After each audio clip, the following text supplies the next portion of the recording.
देखो कहाँ पढ़ लेते हम, एक बार मोटे मोटे तौर पर देख लो, ठीक, पहले समझ लो मोहतरमा, समझ लो पहले पूरा पाषाणकालीन स्थल पढ़ रहे थे हम।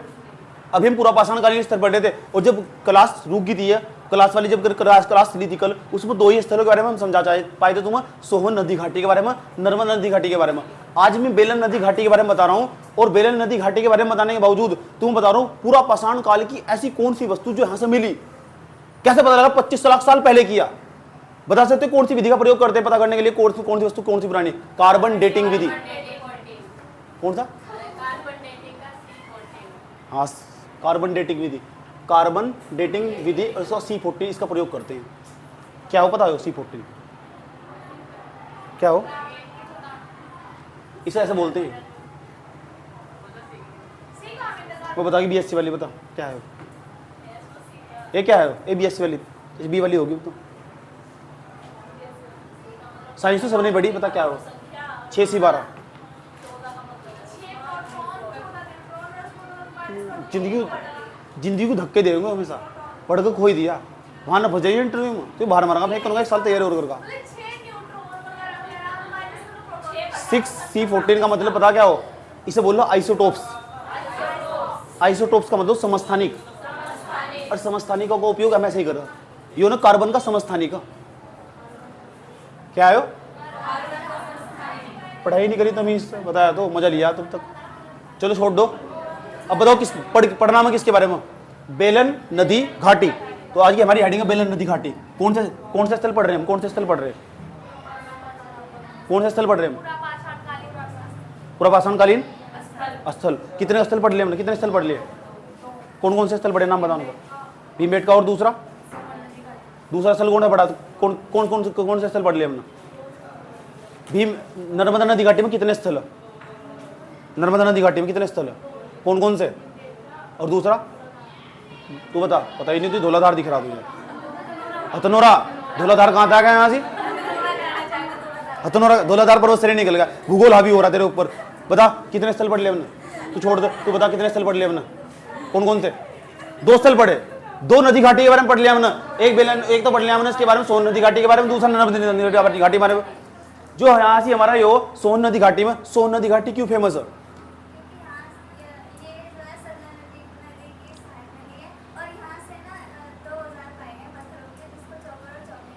चोपर चौपिंग तेने पढ़ा था ना, पढ़ रखी थी हिस्ट्री, ठीक है। अब बताए नर्मदा नदी में कितने कौन सा फेमस स्थल मिला?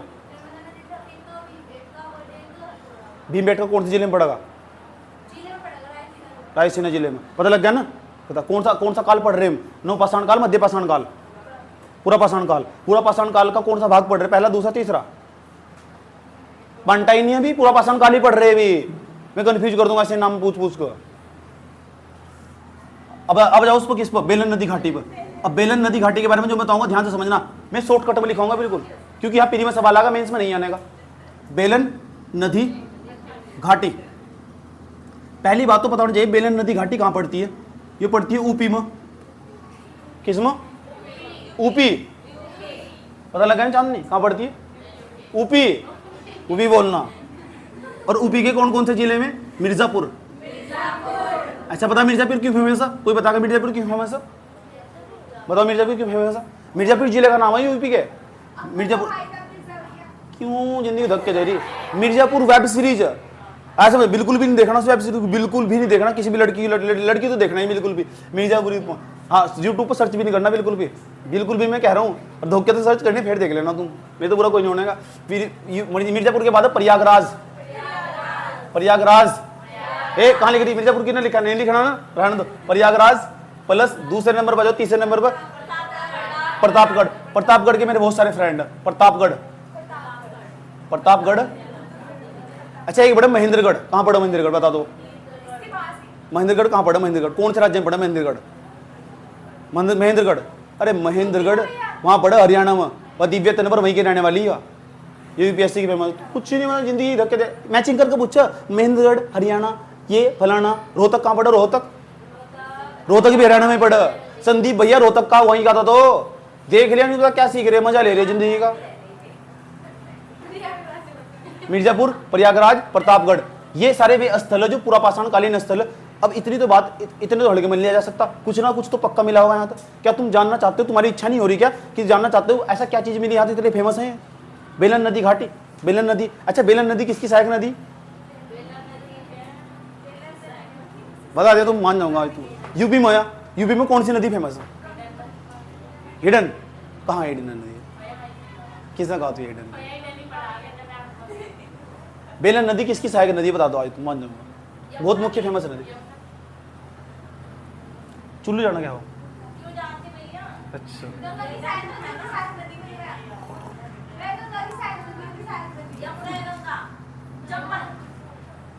पहले यूं बताओ मुझे, मैं तुमसे एक बात पूछना चाहता हूँ। पूरा पाषाण काल का मनुष्य 25 लाख साल से लेकर 10,000 साल, 25 लाख बीसी से लेकर 10,000 बीसी की बात चल रही। कितनी गहरे वाली बात बता रहा हूँ, गौर तो सुनना। क्या तुम्हें लग रहा पूरा पाषाण काल का मानव लोकोत्तरवादी होगा? सब तोड़ दो, सबको तोड़ रहा हूँ मैं। लोकोत्तरवादी परलोक की बात करता होगा,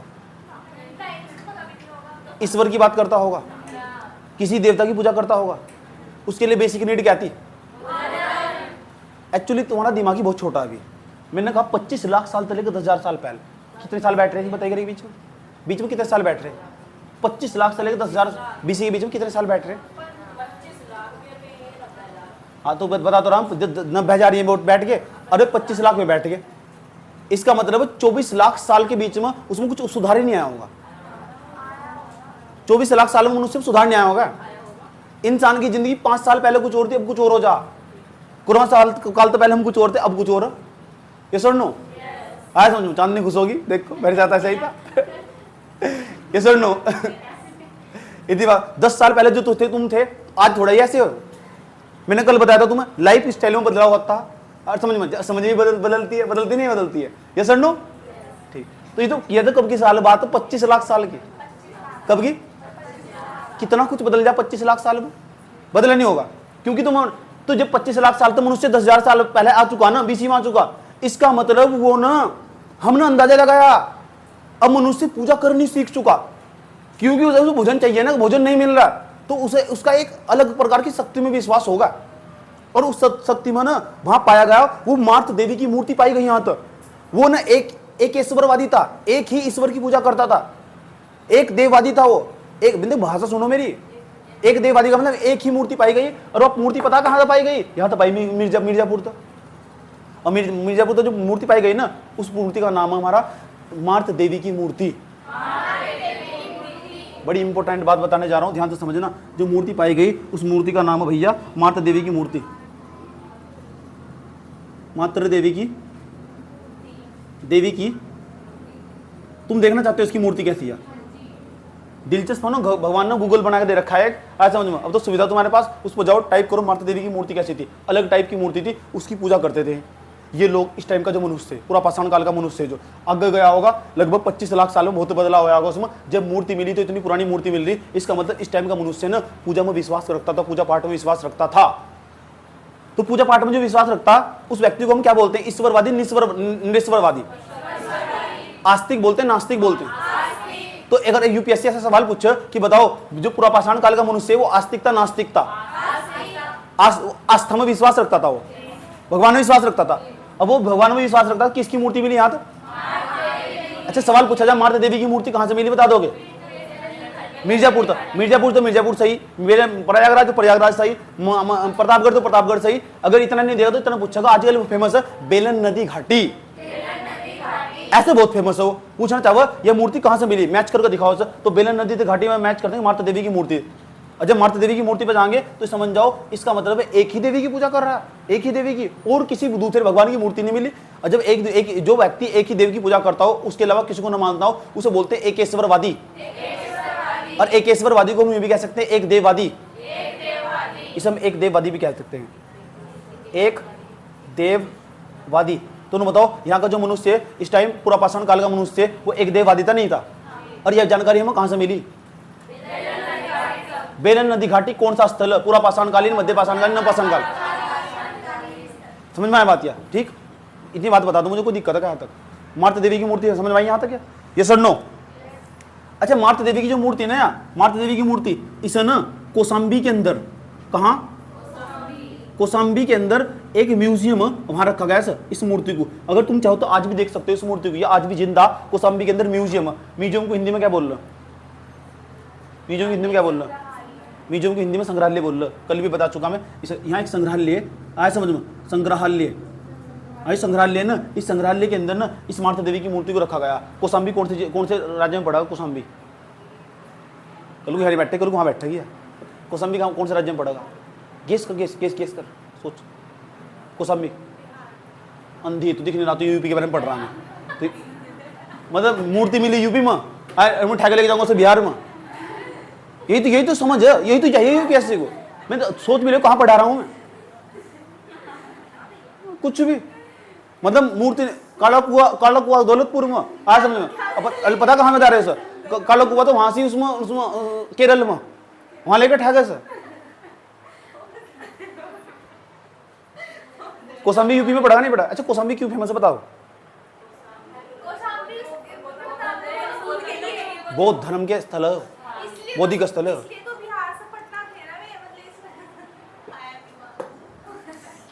इतनी बात बताओ, समझ में नहीं है?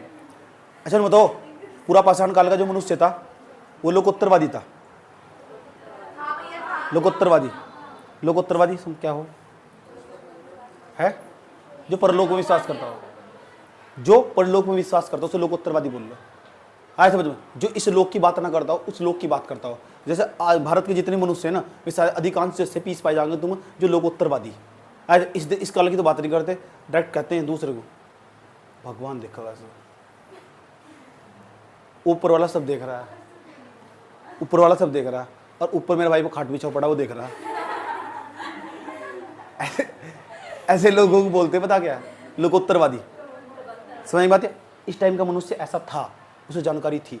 मैं भी कह रहा हूँ पूरा पाषाण काल का मनुष्य ना, पूरा पाषाण काल का मनुष्य अभी आग का प्रयोग करना नहीं सीखा। आग की जानकारी थी, आग से परिचित था, आग के बारे में जानता था, प्रयोग करना नहीं सीखा। और कहते हैं आग की खोज ना मनुष्य के लिए सबसे बड़ी खोज मानी जाती है। समझ बात क्या? और आग की खोज इस काल में बनी हुई, इसलिए हम आग की खोज को इस काल में मानते ही नहीं। यहाँ मानते नहीं पाषाण काल में, खोज को इसमें मानते हैं और प्रयोग हुआ इसमें। खोज को इसमें मान लेते हैं मध्य पाषाण काल में और प्रयोग हुआ इसमें। और कहते हैं आग की खोज ने मनुष्य का जीवन ही पूरा परिवर्तित करके रख दिया। अगर ये आग ना होती तो मनुष्य के जीवन में हमेशा अंधियारा रहता। जो पूरा पाषाण काल का मानव था उसके जीवन में हमेशा अंधियारा रहा, अंधेरे में जीवन गुजारा उसने बिल्कुल भी। अब जो आग की नॉलेज होगी ना तो उसके आसपास उसको कोई जानवर अटैक नहीं कर सकता, क्योंकि उसने ना आग जला रखी, आग जलानी सीख ली उसने। ये सुनो, और मनुष्य धीरे धीरे डेवलप कर ना आज इतनी तरक्की करके यहाँ पहुंच चुका। वो सर्दी को गर्मी में परिवर्तित कर रहा है, और गर्मी को सर्दी में परिवर्तित कर रहा है। आया समझ में? जब आग की खोज हुई ना तो जो मनुष्य था वो भोजन को पका खाना स्टार्ट कर दिया। कितना डेवलपमेंट हुआ। आज जो तुम घर में बैठकर रसोई में जाकर आराम से चाय वाई पका लो, सोचो तुम्हारी प्रकृति कैसे बदल गई। 25 लाख साल पहले तुम कौन थे? तुम ही तो जो होमोसेपियंस थे। सवाल पूछा हुआ है होमोसेपियंस कौन था?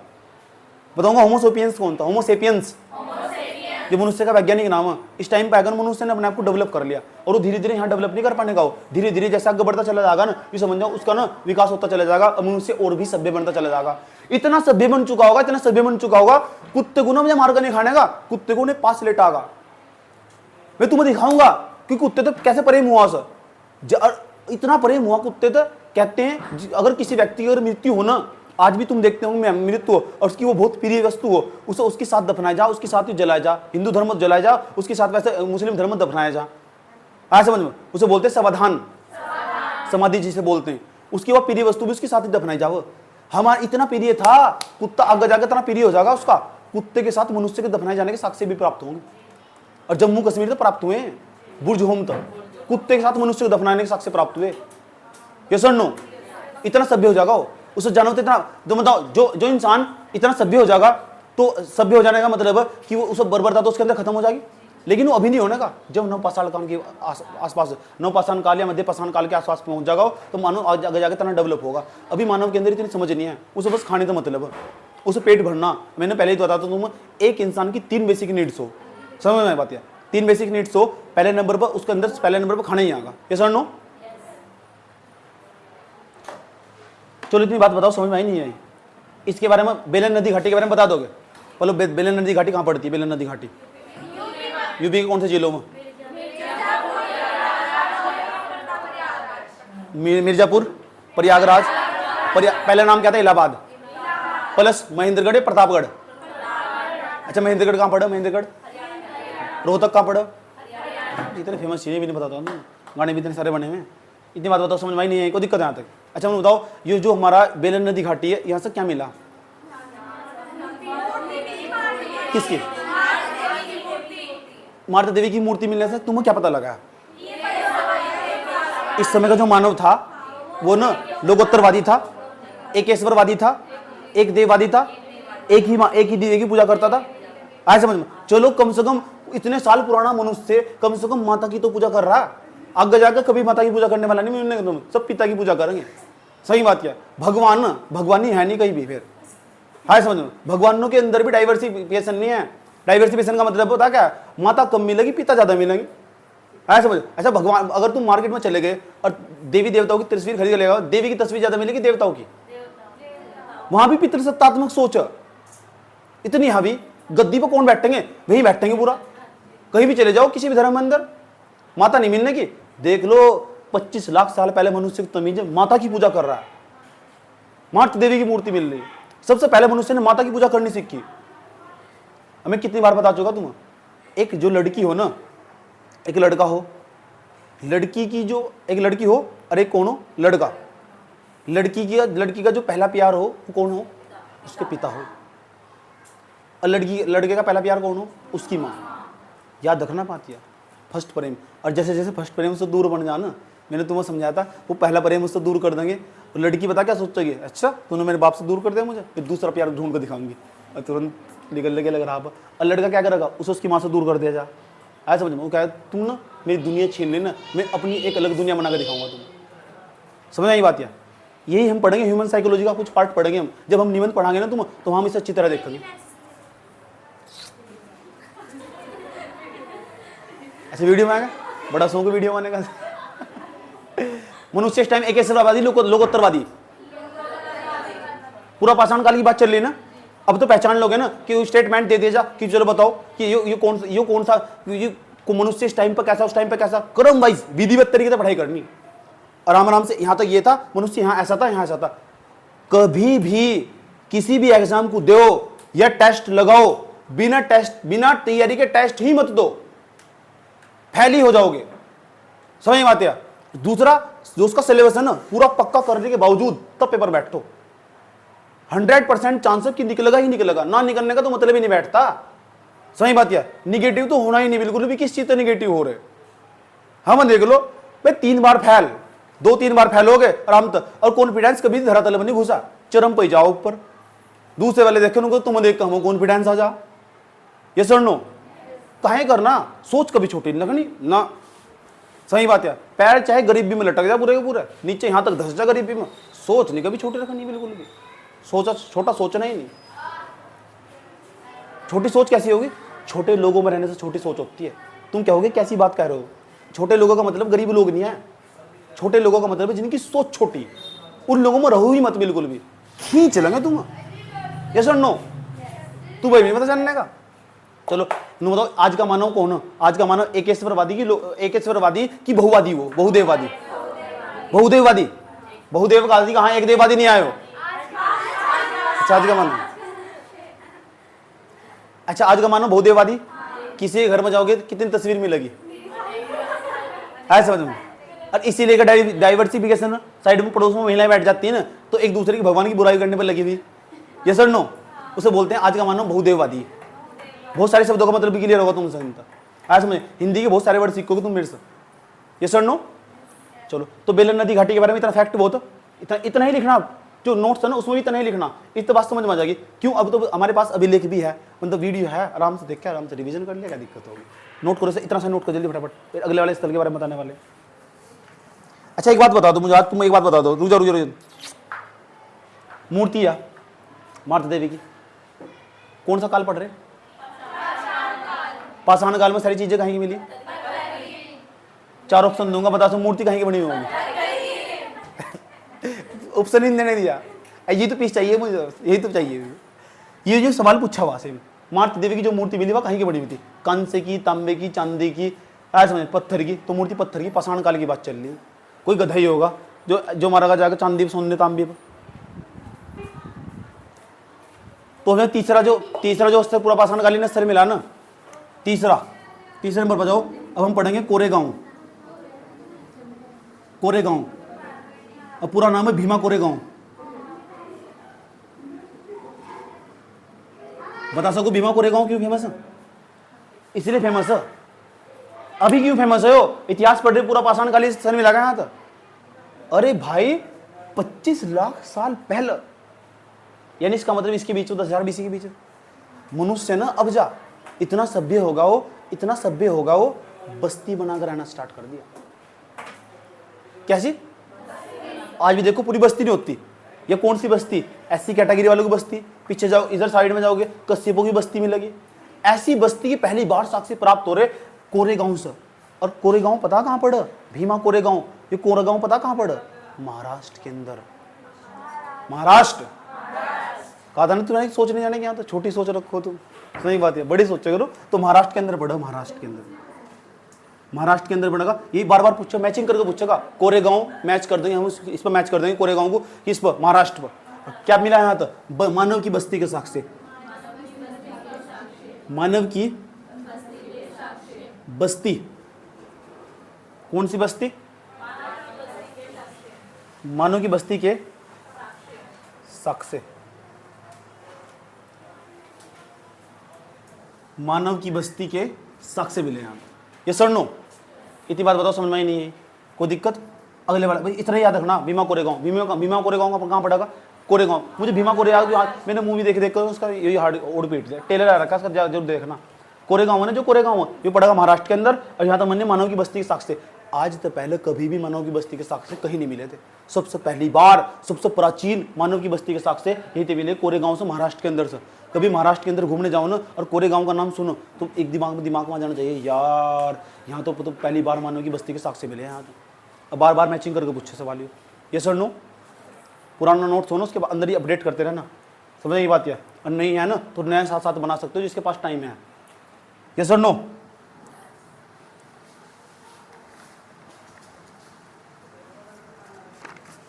चलो बातों, इतनी बात समझ में आ रही नहीं आ रही कोई दिक्कत? एक और बताया था मैंने, ये देखो यहाँ से पल्लवरम। क्या मिला यहाँ तो? कुल्हाड़ी। अच्छा, कुल्हाड़ी को दूसरा नाम बता दो आज को। पल्लवरम। क्या मिला यहाँ तो? कुल्हाड़ी। और कुल्हाड़ी कहीं की बनी हुई थी? कुल्हाड़ी सबसे प्राचीन उपकरण ही हुई है। पूछा था ना सबसे प्राचीन उपकरण कौन सा जो पहले मिला?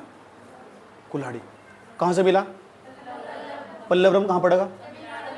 तमिलनाडु के पास। कौन सा? चेन्नई। मद्रास कह दो, चेन्नई कह दो, मद्रास कहते हैं। मैं पहले प्रांत था ना, पूरा का पूरा एक प्रांत में बहुत सारे क्षेत्र जाते थे। ये सर नो, इतनी बात बताओ। कुल्हाड़ी मिली यहाँ था। अब मैं जो समझाने जा रहा हूँ गौर से समझना। इतनी तो बात खत्म हुई हमारी पूरा पाषाण कालीन स्थल होगी। ये पूरा पाषाण काल के स्तर ये मिले अभी तक यहाँ तक। इन तुम्हारा काम चल जाने वाला। जो तुम्हारा सवाल आगा ना, इन सब नाम बन जाने वाला। अब मैं जो बात बता रहा हूँ गौर से समझ लेना।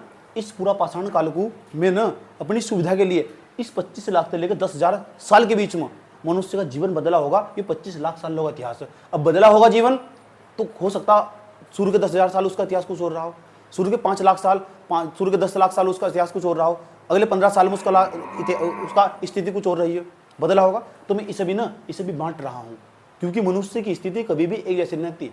मनुष्य एक न परिवर्तनशील प्राणी और वो क्षण क्षण बार बदल रहा। आज तुम जो थे इस क्लास के बाद कुछ और हो जाओगे।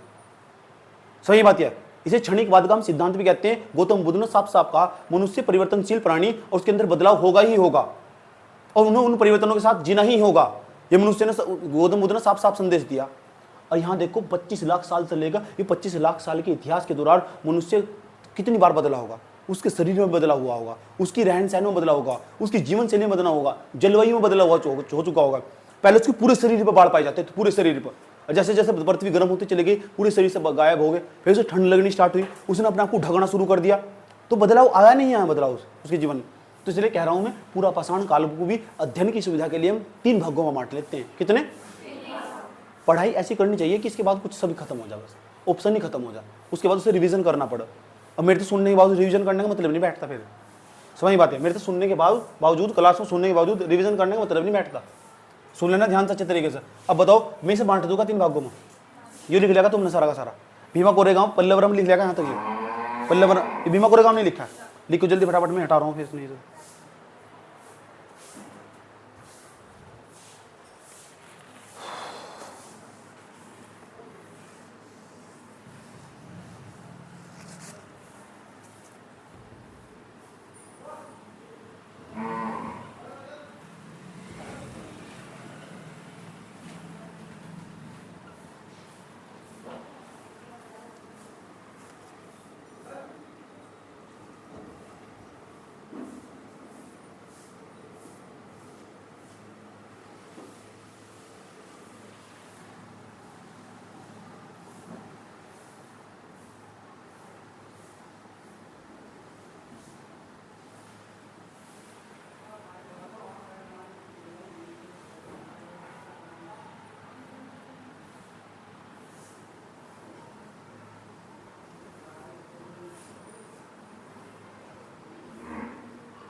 समझ में आ रहा इतिहास, मजा आ रहा इतिहास में? इस पूरे हफ्ते इतिहास पढ़ने वाले, हफ्ता खत्म होगा क्या अभी? नहीं हुआ ना? आज तो संडे तक हम इतिहास पढ़ेंगे, उसके बाद अपनी स्थिति रोकेंगे, हम जितने पढ़ा शायद मैं सिंधु घाटी सभ्यता खत्म करवा दूंगा। समझ में आई बात? है मैंने कहा पूरा का पूरा जितना भी मैंने पढ़ाया ना, पूरा का पूरा पाषाण काल केवल एक ही वीडियो में डाल लूंगा मैं, और उसमें प्रैक्टिस भी डाल लूंगा चाहे, लेकिन प्रैक्टिस भी हर पर्सन होगी। जाओ जब तुम खुद ही क्या दोगे, ये सब पता लग गया, सारे स्थल पता लग गए, कहाँ से कौन कौन सा, जब तो तुम खुद ही जवाब नहीं देने की जगह अब हो लिया जी, बहुत हो लिया। समझ बात? आगे चलो, समझ में बात? है अब जब सिंधु घाटी सभ्यता जाएंगे ना, नाम लेंगे तो यहाँ खड़ा होगा, जब मैं पढ़ा रहूँगा सब होगा जी सब। अब फिर जाएंगे वैदिक सभ्यता पे, पूरी क्लास का एक ही वीडियो डाल लूँगा, चाहे 5 घंटे का डाल लूँ वैदिक सभ्यता। उससे क्या होगा, रिवीजन करने में आसान नहीं होगी, तुम्हारे दिमाग में तो फियर सट जाएगा कि तुम्हारी जवान पराठा पड़ा, कुछ नहीं है। समझ बात? या क्योंकि मेरे पढ़ाने के बावजूद वो जो प्रभाव छोड़ देगा ना, लगभग 2-3 साल तक आराम से बना रहा है, 2 साल तक तो बना ही रहेगा। जो मैंने क्लास में डिस्कस कर दिया ना, और ऑप्शन में देख लिया तुमने, आराम से 2 साल के बिना कॉपी उठाए बता रहा हूँ, 2 साल तक आसपास आराम से बना रहेगा वो। समझ बात? या जिन बच्चों को मैंने हिस्ट्री पढ़ाई थी 2 साल तक तो उनके दिमाग में रही है, वो कोरोना ना आता ना, आराम से उनका ओढ़ना पिटता बिल्कुल भी। गवर्नमेंट ने वैकेंसी निकाल ली, मैंने तो पहले बता दिया, 2019 हो रहा है, वो चुनाव हो रहा है, चुनाव सरकार को जीत जान दो, और 2024 का इंतजार करियो, जो कि आ गया।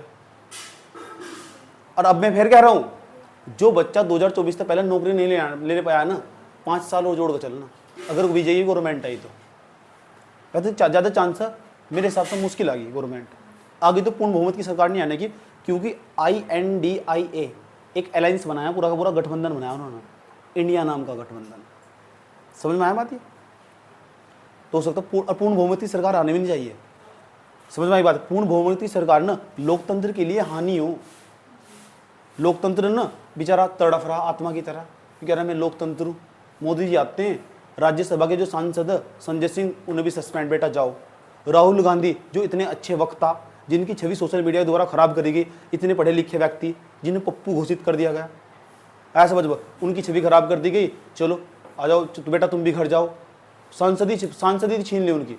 तो ये लोकतंत्र, जो लोकतंत्र हो ना, लोकतंत्र का ह्रास होगा। कब होगा? जब पूर्ण बहुमत की सरकार होगी। और मोदी की जो सीट है ना 543, मतलब 300 से ज़्यादा, 302 के आसपास सीट है उनके, इतने सांसद उनके जो संसद में बैठते हैं। समझ में आया बात है? चलो, लेकिन मैं भी कह रहा हूँ तैयारी अपनी बहुत अच्छी करके रखनी चाहिए, बहुत अच्छी। एक इंसान की जो पहचान हो ना, हमेशा उसकी समझ तो होगी, उसकी पहचान कितना समझदार इंसान हो। और समझदार इंसान वही होगा जो अध्ययन पर ज़्यादा समय बिताता होगा। समझ में आया बात? या अभी तो तुम इतने से चूजे हो, इतने से, समझ में बात? या अभी कुछ नहीं, अभी तुम्हें कुछ ज्ञान नहीं है। जितना तुम्हें ज्ञान है ना, वो पैरों के नीचे पिसरा जा। समझ, जितना तुम्हें ज्ञान है इतना सा ज्ञान हो तुम्हें। समझ में आया बात? या ठीक, हम हमारी इतनी एज होगी, अब भी हम पढ़ना नहीं छोड़ते बिल्कुल भी, और छोड़ना भी नहीं चाहिए बिल्कुल भी, लगातार पढ़ते रहना चाहिए। आईएएस भी बन गए तब भी पढ़ाई जारी रहनी चाहिए, मेरे हिसाब से कह रहा हूँ मैं, पर्सनली बात बता रहा हूँ तुम्हें। तब भी पढ़ाई जारी रहनी चाहिए, तब भी उत्कृष्टता हासिल करनी चाहिए। दिव्या तन्वर का इंटरव्यू है, क्या कह रही? डॉक्टर तो पक्का लगवाना अपने नाम के सामने। सोच तो देखो कितनी बड़ी, 105 रैंक ले आई, तब भी नहीं कह रही डॉक्टर तो पक्का लगवाना, पढ़ना चाह रही आगे। आईपीएस ऑलरेडी पहले थी, आईएएस माना चाह रही थी, वे डॉक्टर तो पक्का लगवाना। ऐसी सोच रखो ना, सोचो। मरेंगे तो ऐसी जगह जाकर मरेंगे जहां गर्व महसूस होगा। गिरना हो ना, ऐसी जगह जाके गिरो जहां तक गर्व महसूस हो। कहां से गिरे है समझ में? अब गिरी भी देख हार्ट पता दिक्कत है ना फिर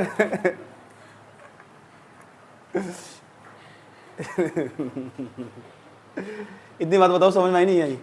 देखो इस टाइम का मानव क्या है?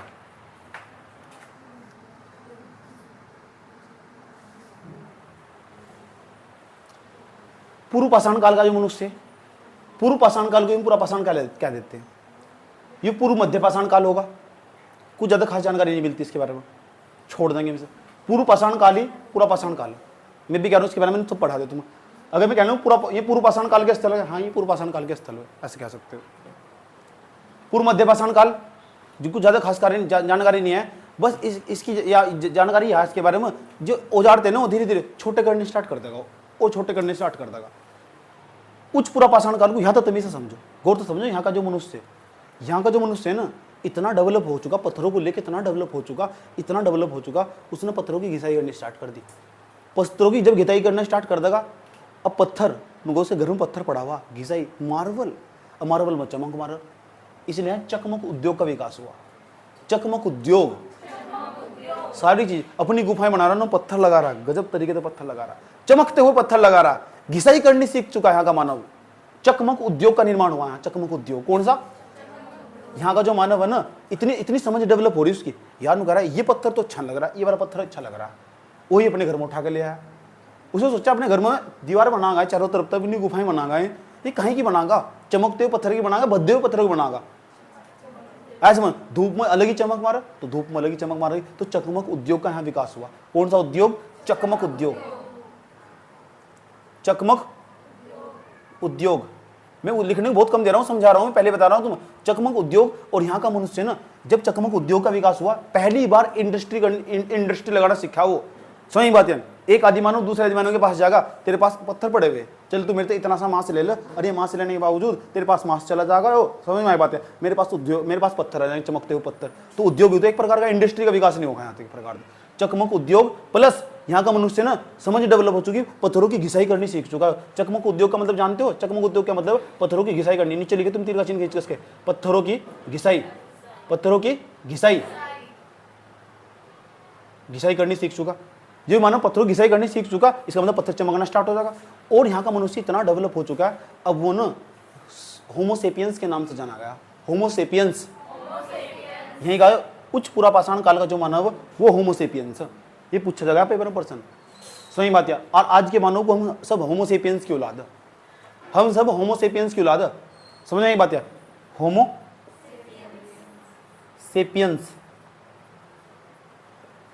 ये सुन लो, ये होमोसेपियंस। तो उच्च पूरा पाषाण काल का जो मानव वो होमोसेपियंस, और ये आज का जो मानव है ना, इसका जो वैज्ञानिक नाम है वो होमोसेपियंस ही। होमोसेपियंस, इसका मतलब उसके अंदर ना अब समझ हो चुकी। समझ में आई बात है? इतनी तो समझ हो चुकी, पत्थरों की घिसाई करनी स्टार्ट होगी, ऐसे समझो। तो उसके अंदर धीरे धीरे उसका डेवलपमेंट हो रहा। समझ में बात है? और डेवलपमेंट करते करते करते करते करते तो आज देखो मनुष्य कहाँ पहुंचा। किसी जमाने में उसको क्या आता था और आज क्या आ चुका। आज तो भाई साहब हम इतने डेवलप हो चुके हैं, आज तो हम एसडीजी गोल की बात करते हैं, सस्टेनेबल डेवलपमेंट गोल। सतत विकास लक्ष्य जो 2015 में निर्धारित करे गए थे, कितने लक्ष्य थे? 17 लक्ष्य थे। 17 के 17 जो लक्ष्य थे मनुष्य को डेवलप करने के लिए तो हमें, और डेवलपमेंट तो यहां से बढ़ना स्टार्ट हुआ पहली बार। यो आज तो तुम बात करो, अरे बात करो पूरा पाषाण काल का मनुष्य कैसा था और आज तो तुलना करके देखो, यस और नो, कहां जा पहुंचे आज हम, कौन सी स्थिति में आज मनुष्य, यस और नो। 25 लाख साल पहले का मनुष्य है और आज देखो वर्तमान समय का आधुनिक काल का मनुष्य कैसा, कितना डेवलप हो उसकी जिंदगी में।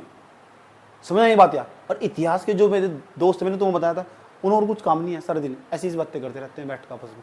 उनके दोस्त भी वही हो, टीचर भी उनके वही हो, वहीं इंस्टीट्यूट में रहकर पढ़ते हैं, खुदाई करते हैं, पुरानी चीज़ों म्यूजियम में जाते हैं, उन नई चीज़ों को देखते हैं। कहीं म्यूजियम में जाओ ना, उन चीज़ों को बहुत गौर से देखा करो, उसके बारे में जानकारी जुटाया करो। सही बात है। ग्रुप में जो भी बातें भेजी जा ना, मेरे द्वारा तो जो भेजी जा, उसे तो बहुत विशेष तौर पर देखा करो, चाहे कोई मैसेज ही क्यों ना हो। सही, मैं इतना खाली तो हूँ नहीं, इतना तो अंदाजा लगा सकूँ कि मैं अनाप शनाप चीज़ें भेजूंगा बैठ कर। समझ नहीं बात है। मैं कोई हंसती वीडियो भेजूंगा, उसे देखो तुम डांस करे, कुछ भी भेजो, उस कंटेंट को बहुत तमीज से पढ़ो, कुछ छिपा हुआ होगा उसमें। समझ में आई बात है। उसे बहुत संवेदनशीलता के साथ लेना चाहिए, उसे देखना चाहिए क्या भेजा गया, कहना क्या चाह रहा है, सीख क्या देना चाह रहा है। समझ बात है। अनाप शनाप कंटेंट तो भेजने का नहीं, काम की चीज़ है। इतनी बात बता दो मुझे, समझ में आई। चकमक उद्योग का विकास कब हुआ? उच्च पुरा पाषाण काल के बाद तुरंत मध्य पाषाण काल आ जाएगा। अब मध्य पाषाण काल के बाद तुरंत क्या जाएगा? तो उच्च पुरा पाषाण काल के अंदर किसका उद्योग का विकास हुआ? कौन से?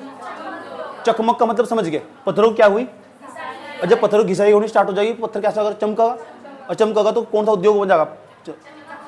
उद्योग पता लगा क्यों कह रहे तू हमारे, तू वहां से ले ले भाई, हम अपने चमकते हुए पत्थर दे दो। ये सर नो, इतनी बात बताओ, समझ में आई? यहाँ का जो मनुष्य क्या कहलागा? होमो सेपियंस। अब बताओ मनुष्य का जो वैज्ञानिक नाम है वो भी क्या है?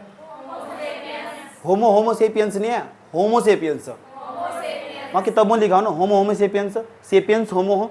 समझ में आती है? होमो सेपियंस तो सही नाम है होमो सेपियंस। इतनी बात बताओ समझ में आई कि नहीं आई? कोई प्रॉब्लम यहाँ तक? अब मुझे आगे बढ़ाना चाहिए। बताओ उच्च पुरा पाषाण काल का जो मनुष्य है वो पत्थरों की घिसाई करनी सीख चुका। पूछा जाएगा तुमसे पाषाण काल के, पूर्व पाषाण काल के संदर्भ में निम्नलिखित कथनों पर विचार दीजिए, विचार विमर्श करिए ऐसे करके। पहला, और आजकल का स्टेटमेंट तुरंत अलग है उसका, उसके उसमें ज्यादातर उसको पर्सन से दिक्कत नहीं है, उसके ऑप्शन से दिक्कत है। नू बताना इसमें तो कितने कथन सही हो सकते हैं। पहला कथन, उच्च पुरा पाषाण काल का मानव शाकाहारी था। सही गलत है? उस पूरा पाषाण काल का मानव शाकाहारी था, होगा यार। कहीं तो थोड़ा ही सारे मांस खाते हो, आधे शाकाहारी भी हो सके। आया समझ में? किसी को फूल पत्ती खाना पसंद हो, शाकाहारी नहीं होगा। उच्च पुरा पाषाण काल ही, उच्च पुरा पाषाण काल, मध्य पूर्व पाषाण, पूर्व मध्य पाषाण काल, पूर्व पाषाण काल है तो पूरा पाषाण काल ही हो। आया समझ? मैं कहने लगा तुम्हें बताओ, पूर्व मध्य पाषाण काल का जो मानव था वह आग के बारे में जानता था। क्यों नहीं जानता? परिचित आग तो वो मांसाहारी था। यस, मांसाहारी था। उसे मूर्ति की जानकारी थी। हाँ जानती। कहां से मिली मूर्ति? भूल गए? कौन सी नदी घाटी से मिली? किसकी मूर्ति मिली? इसका मतलब यहाँ का समाज पितृसत्तात्मकता थी, मातृ सत्तात्मकता। उदाहरण देते हुए बोल लेंगे, आया समझ में? किसी को लेक्चर दे रहे हो, अबे भाई साहब 25 लाख साल पहले मनुष्य में तमीज थी, माता की पूजा करता था। 25 लाख साल पहले मनुष्य में तमीज थी।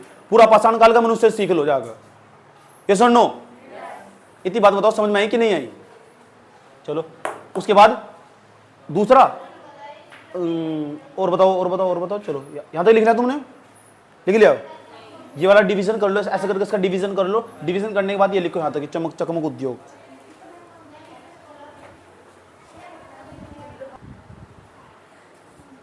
हटा दो सर ये अब मत कहना बिल्कुल भी पूरा पाषाण काल के व्यक्ति को मूर्ति की जानकारी नहीं आती। समझ में आया बात? या हल्के में मत लेना। 25 लाख सालों का इतिहास हो। कुछ किताबों में आज 6 लाख भी लिखा हुआ। मैं इसकी पुष्टि नहीं करता। जहां तक मैंने इतिहास की किताबों का अध्ययन करा तो मैं 25 लाख ही लिखता हूं। मैंने पिछले पुराने वाले नोट्स में भी 25 लाख ही लिखा हुआ। ये सर नो? अब हम आगे चले। अब हम 6,000 सालों का इतिहास देखने वाले और मध्य पाषाण काल में प्रवेश करने वाले। अब मध्य पाषाण काल को हम तमीज से उन सारे प्रश्नों पर डिस्कस करेंगे जो पेपर में आए हुए और तुम आराम से कर ले जाओगे। समझ में आई बात? या अच्छा मैं क्या क्या पढ़ाऊंगा? अरे भाई मैं यहाँ खड़ा होगा पूरा जीएस बक कर दूंगा। कैसा? पूरा संविधान एक हफ्ते में समाप्त करवा दूंगा।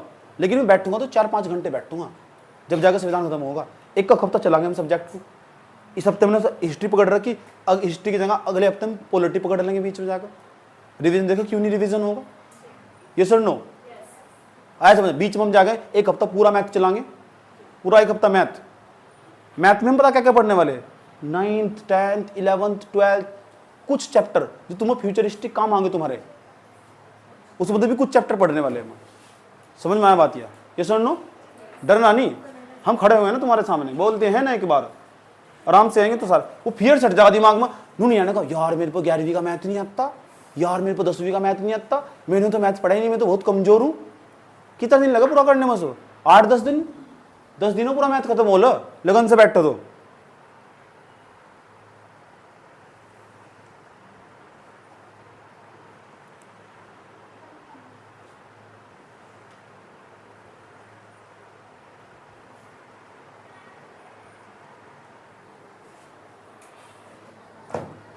चले अब चलो देखो ध्यान से समझना अच्छे तरीके से। मैं मध्य पाषाण काल समझाने जा रहा हूं और इसे यहां से हटा रहा हूं।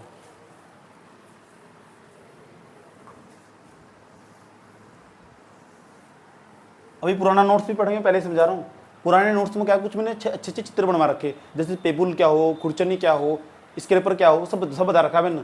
समय उसके चित्र बनवा रखे, पुराना नोट्स भी तुम्हें दिखाऊंगा और मैं सारा वहाँ बोर्ड पर समझाऊंगा पुराने नोट्स में क्या है, इस नोट्स में क्या डिफरेंस। आ जाओ कॉपी में हेडिंग बनेगी भैया मध्य पाषाण काल। कौन सा काल? तो मध्य पाषाण काल दूसरे नंबर पर है। उच्च पूरा पाषाण काल, उच्च पूरा पाषाण काल के बाद जो काल स्टार्ट हुआ कौन सा? मध्य पाषाण काल। तो मध्य पाषाण काल और उच्च पूरा पाषाण काल में काफी हद तक समानता पाई जा, समझ में बात है। लेकिन सन मैंने बताया सन पूछने का ही नहीं, अभी यहाँ तो नहीं सन पूछने का, सन वहीं तो पूछेगा पता कहाँ से, जहाँ तक लिखित इतिहास मिलेगा और इसे पढ़ भी लेगा। वैदिक सभ्यता वाले सन पूछेगा, यहाँ वाले सन कभी नहीं पूछने का, ना सिंधु घाटी सभ्यता का सन पूछने का, समझ में बात है। तो यहाँ सन को भी अगर तुम डिनाई कर दो तो कोई दिक्कत नहीं है, लेकिन ये जरूर पूछेगा कौन सी खोज किसने करी, उसका सन पूछ सको बीच में। जैसे 1863 में खोजा गया, ये तो सन पूछेगा ही, समझ में आई बात है। अब मध्य पाषाण काल की खास बात समझो। अब सवाल है, पहला सवाल कि मध्य पाषाण काल क्यों कह रहे, और दूसरा क्या है मध्य पाषाण काल के बाद, इसका मतलब यहाँ तो मनुष्य बिल्कुल अलग हो चुका होगा, जो उपकरण उपयोग कर रहा है वे बिल्कुल अलग होंगे, इससे पहले उपकरण अलग प्रयोग करता होगा, अब यहाँ उसके अंदर डेवलप होगा, वो इतना डेवलप हो चुका है। इसकी खास बात यही है, पहले समझ लो इसकी खोज किसने करी, इतना डेवलप हो चुका है, औजारों को छोटे बनाना स्टार्ट कर दिया, औजार छोटे छोटे छोटे छोटे आकार छोटा कर दिया, क्योंकि जानवर को मारने में आसान नहीं होती थी ना। आया समझ में? पहले इतना बड़ा पत्थर उसे 10 लोग उठाने पड़ते थे, अब 200 लोग की जरूरत नहीं है, उसे एक छोटा सा औजार बनाया, फेंक कर मारा, जानवर मर गया। आया समझ में? आज तो मनुष्य इतना डेवलप हो चुका है, किसी को मारने के लिए एक छोटी सी गोली का इस्तेमाल करो, जानवरों को मारने के लिए गोली मारने के लिए इसका इस्तेमाल करो। बता सकते हो जानवरों को अगर मारना हो सही उसकी परमिशन चाहिए हो तो वन्यजीव संरक्षण अधिनियम 1972 उसकी कौन सी अनुसूची में परमिशन मिलेगी? ऑप्शन दे रहा हूँ, 6 अनुसूची वन्यजीव संरक्षण अधिनियम 1972 में। चांदनी पेपर में इतना सही सवाल पूछ रहे थे, वन्यजीव संरक्षण अधिनियम कब पारित हुआ था? 1971, 72, 73, सही बात है। तो 1972 में जो अधिनियम पारित हुआ था, भारत सरकार ने बनाया, उसके अंदर 6 अनुसूची। अगर किसी जानवर को मारना हो और वो जानवर आतंक फैला रहा हो चारों तरफ, तो मारने के लिए परमिशन लेनी पड़ती है सरकार से, राज्य सरकार से और केंद्र सरकार से। ऐसा समझ, जैसे नील गायें थी, तमिलनाडु में तहलका मचा रखा था उन्होंने, किसानों की फसल बर्बाद कर दी थी, तो ज्यादा की नील गाय होंगी तो उनकी संख्या, तो उन्हें मारने की परमिशन दी जाती है अनुसूची 5 के तहत। कौन सी?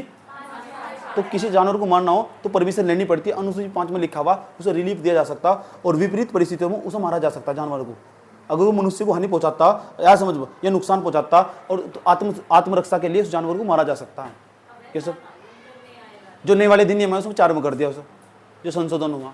इतनी बात बताओ, समझ में आई नहीं आई? ये सुन लो। अब मध्य पाषाण काल में जाओ। मध्य पाषाण काल की जो मनुष्य है ना, मध्य पाषाण काल की सबसे पहले खोजकर्ता पढ़ेंगे। इसके खोजकर्ता का नाम है क्राइकल।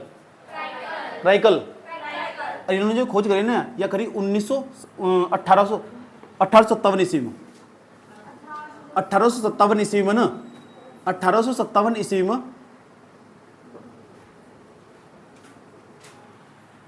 इसके जो खोजकर्ता का नाम बता रहे हो, खोजकर्ता का नाम है इसके जो पाषाण काल का पितामह भी कह सकते हैं, जनक भी कह सकते हैं। पाषाण काल का जो पितामह, इसके पितामह जनक भी कह सकते हैं, उसका नाम क्राइकल।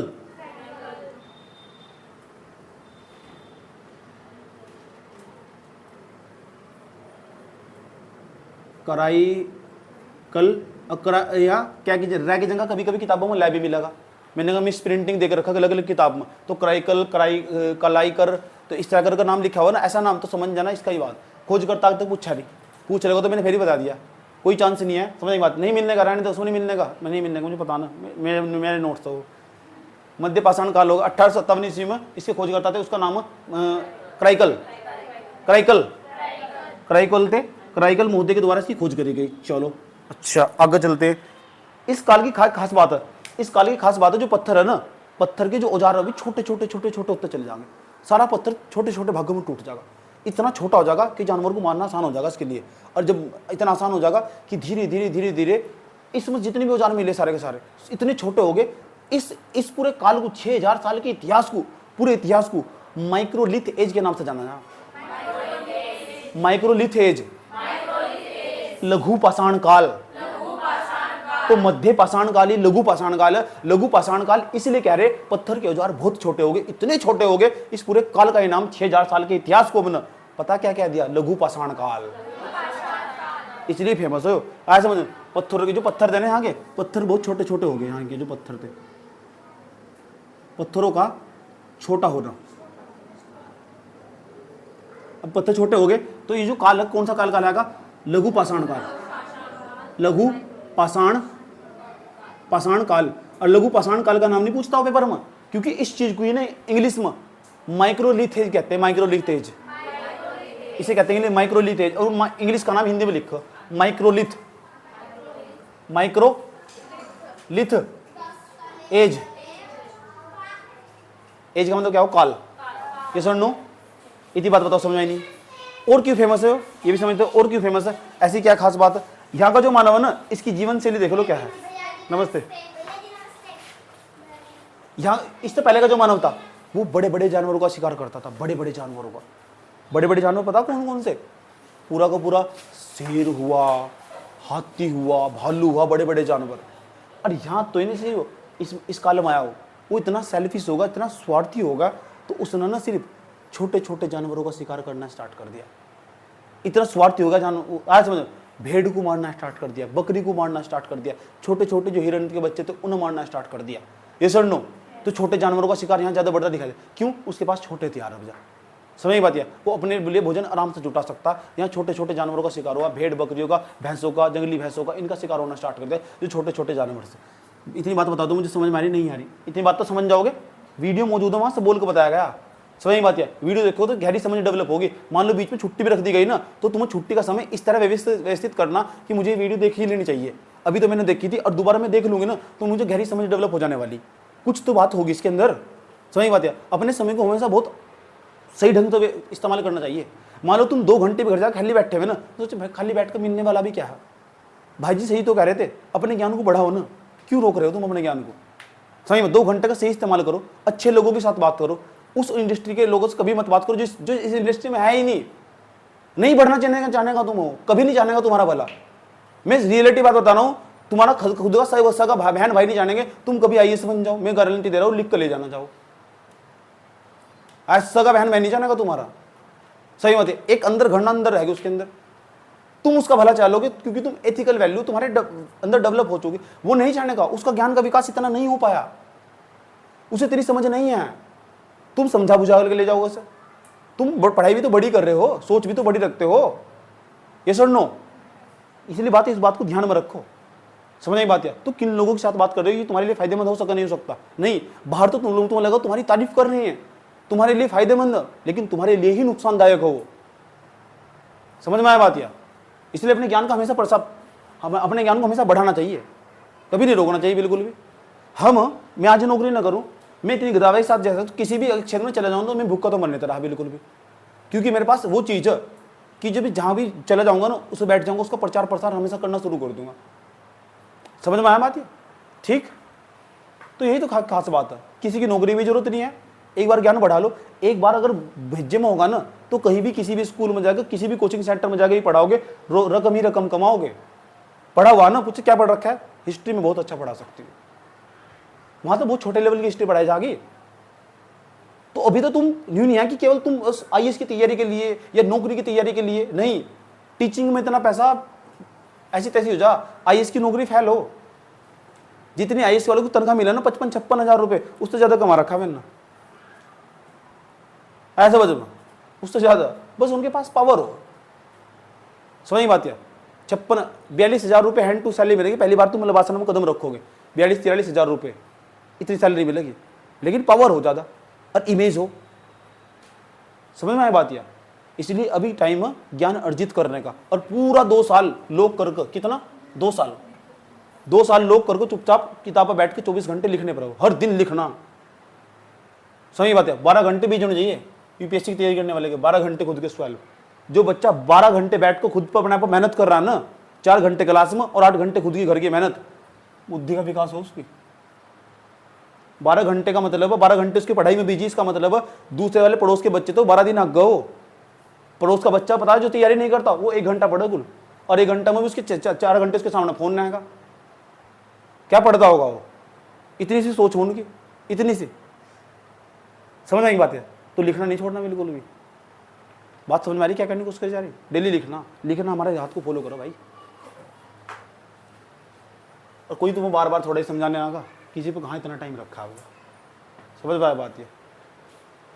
हाँ, समझा कर देख लिया मैंने, मतलब इसे लड़की को समझाया था, इसकी समझ में आया, इस बात पर ठोक कर लग कर फिर खुद ही आकर बैठ गई चुपचाप। मिला कुछ? मिला तो नहीं। पढ़ाई में जो मजा कहीं नहीं है, याद रखना बात है। क्यों चांदनी? सही बात है गलत बात है? और अपने ज्ञान को बढ़ाओ हमेशा, मजा करो, पढ़ाई करो, दबा कर दिल ठोक कर पढ़ाई करो, दिल ठोक कर जबरदस्त पढ़ाई, कॉन्फिडेंस पैदा हो गजब तरीके का। जिस दिन एक दिन अलग पढ़ लोगे ना 10-12 घंटे, किसी के सारे की जरूरत नहीं है तुम्हें, किसी की भी 10-12 घंटे पढ़ोगे ना तुम, इसे डेली का कंटिन्यू टाइम बना के पढ़ोगे, मजा आएगा जिंदगी में। नई नई चीजें सीखो। तो बताओ ये माइक्रोली तेज के नाम से जाना जाएगा नहीं जाना जाएगा? यस और नो? आगे चलो, आगे जैसे चलते हैं। अब इसकी जीवन शैली में बदलाव हुआ। अब जब जीवन शैली कैसे बदली इसकी, पहले पता क्या करता, बड़े बड़े जानवर खाता था। जीवन शैली में देखो कैसे बदलाव हुआ इसकी जीवन शैली, इसकी लाइफ स्टाइल कैसे चेंज हुआ इसका। अब इसने ना छोटे छोटे जानवरों को मारना स्टार्ट कर दिया। अभी छोटे छोटे जानवरों में कीड़े मकोड़े नहीं है, ऐसे छोटे छोटे जानवरों में गाय भैंस, ऐसे में अब ये मानव गाय को मारना स्टार्ट कर दिया। ऐसे में शुक्र मनाओ योगी के राज में नहीं तो जेल वगैरह रहता योगी से। गाय, बैल हुआ भैंस हुआ भैंस। प्रेम भी नहीं हुआ जानवर तो, अब तो जानवर तो प्रेम तो नहीं हुआ। आ जान 9 पाषाण काल में आ जाओ, जानवर तो प्रेम पाया जाएगा। तुम्हें कहानी सुनाऊंगा और तुम बताएगा इस टाइम का जो मनुष्य ना, इस काल का जो मनुष्य मानव 9 पाषाण काल का, जानवर तो प्रेम करना सीख जाएगा। ऐसा भी तो नहीं रहने का। गाय भैंस बैल कुत्ता, ऐसे बच में इतनी बात बताओ समझ में नहीं आई। बकरी हिरन,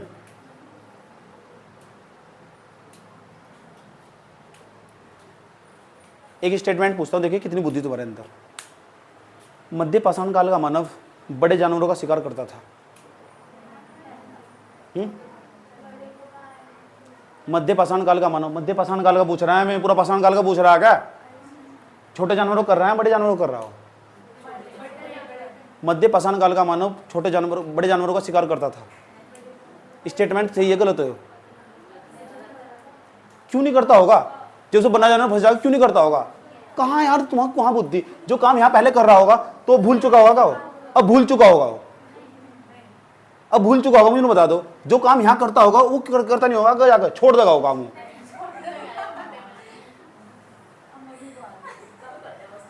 तुम्हारा दायरा इतना ही ना सोचने का, कम कर देगा लेकिन करेगा तो।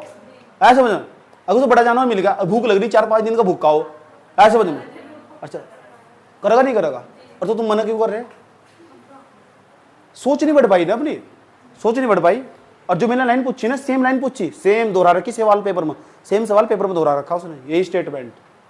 देखना चाहो, जो चीज जो काम यहाँ हो चुका ना वो यहाँ पक्का होगा, और जो यहाँ होगा ना इसमें सारे होंगे, जहाँ और यहाँ वाले काम सारे होंगे इस वाले काल में आकर।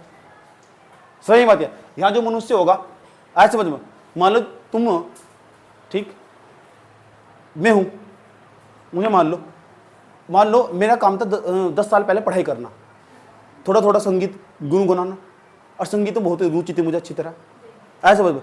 अब मैंने संगीत में अच्छी तरह रुचि थी तो मैं गाना भी गाता था छोटा छोटा करके। वो हम ऐसे लोग हो, हम मंच पर तो गाते नहीं लेकिन बाथरूम और घर सिंगर तो बनी जा हम, ऐसे समझ में। इसे गुनगुनाते तो रहे तो क्या तुम क्या सोचते हो आज भी 10 साल बाद में इस स्थिति में हूं तो क्या मैंने गाना और गुनगुना छोड़ दिया होगा या मुझे अभी थोड़ी थोड़ी रुचि रही होगी? आज जब मैं थोड़ा खाली बैठूंगा तो गाना गाऊंगा नहीं गाऊंगा? तो आज का मानव जो 10 साल पहले गाना गा रहा था आज भी तो गा ही रहा है ना, कम कर दिया। इतनी बात बताओ समझ में नहीं है? यहाँ के मानव भी क्या है हाल है समझ में? और क्या गाना गागा हाल क्या है दिलों का। अच्छा मैं बताओ 9 पाषाण काल के मानव को संगीत की जानकारी थी? पढ़ाई नहीं तो अभी कुछ नहीं कमेंट करना, जब तक पढ़ते नहीं कोई नो कमेंट्स। अच्छा मतलब पूरा पाषाण काल का मानव गिटार बजाना जानता था? कोई मतलब ही नहीं है, जब आ जाओ जब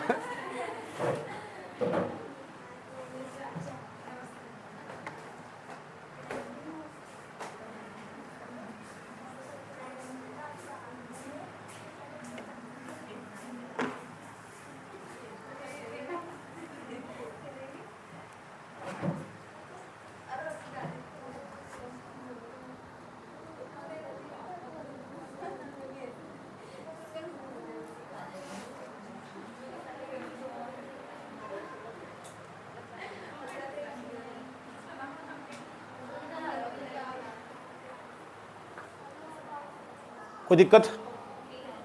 ठीक है, ठीक है, बात समझ में आई? तो जीवन शैली बदली उसकी। ये कौन से एज के नाम से जाना जा? माइक्रोलिथेज क्यों कह रहे सर? नहीं तो मुझे दिख रहा है लघु पाषाण काल है। माइक्रोलिथेज कहने का मतलब क्या है, तात्पर्य क्या है, व्याख्या करें इसकी। यहाँ सारे औजार ने जो मानव उपयोग कर रहा है वे सारे छोटे छोटे हो चुके सारे पत्थर, इसलिए इस एज को पूरे के पूरे काल को 6000 साल के काल को माइक्रोलिथ एज के नाम से जानते हैं। अब मैं जो बात बताने जा रहा हूँ कौन से समझना करेगा अच्छे तरीके से, ठीक?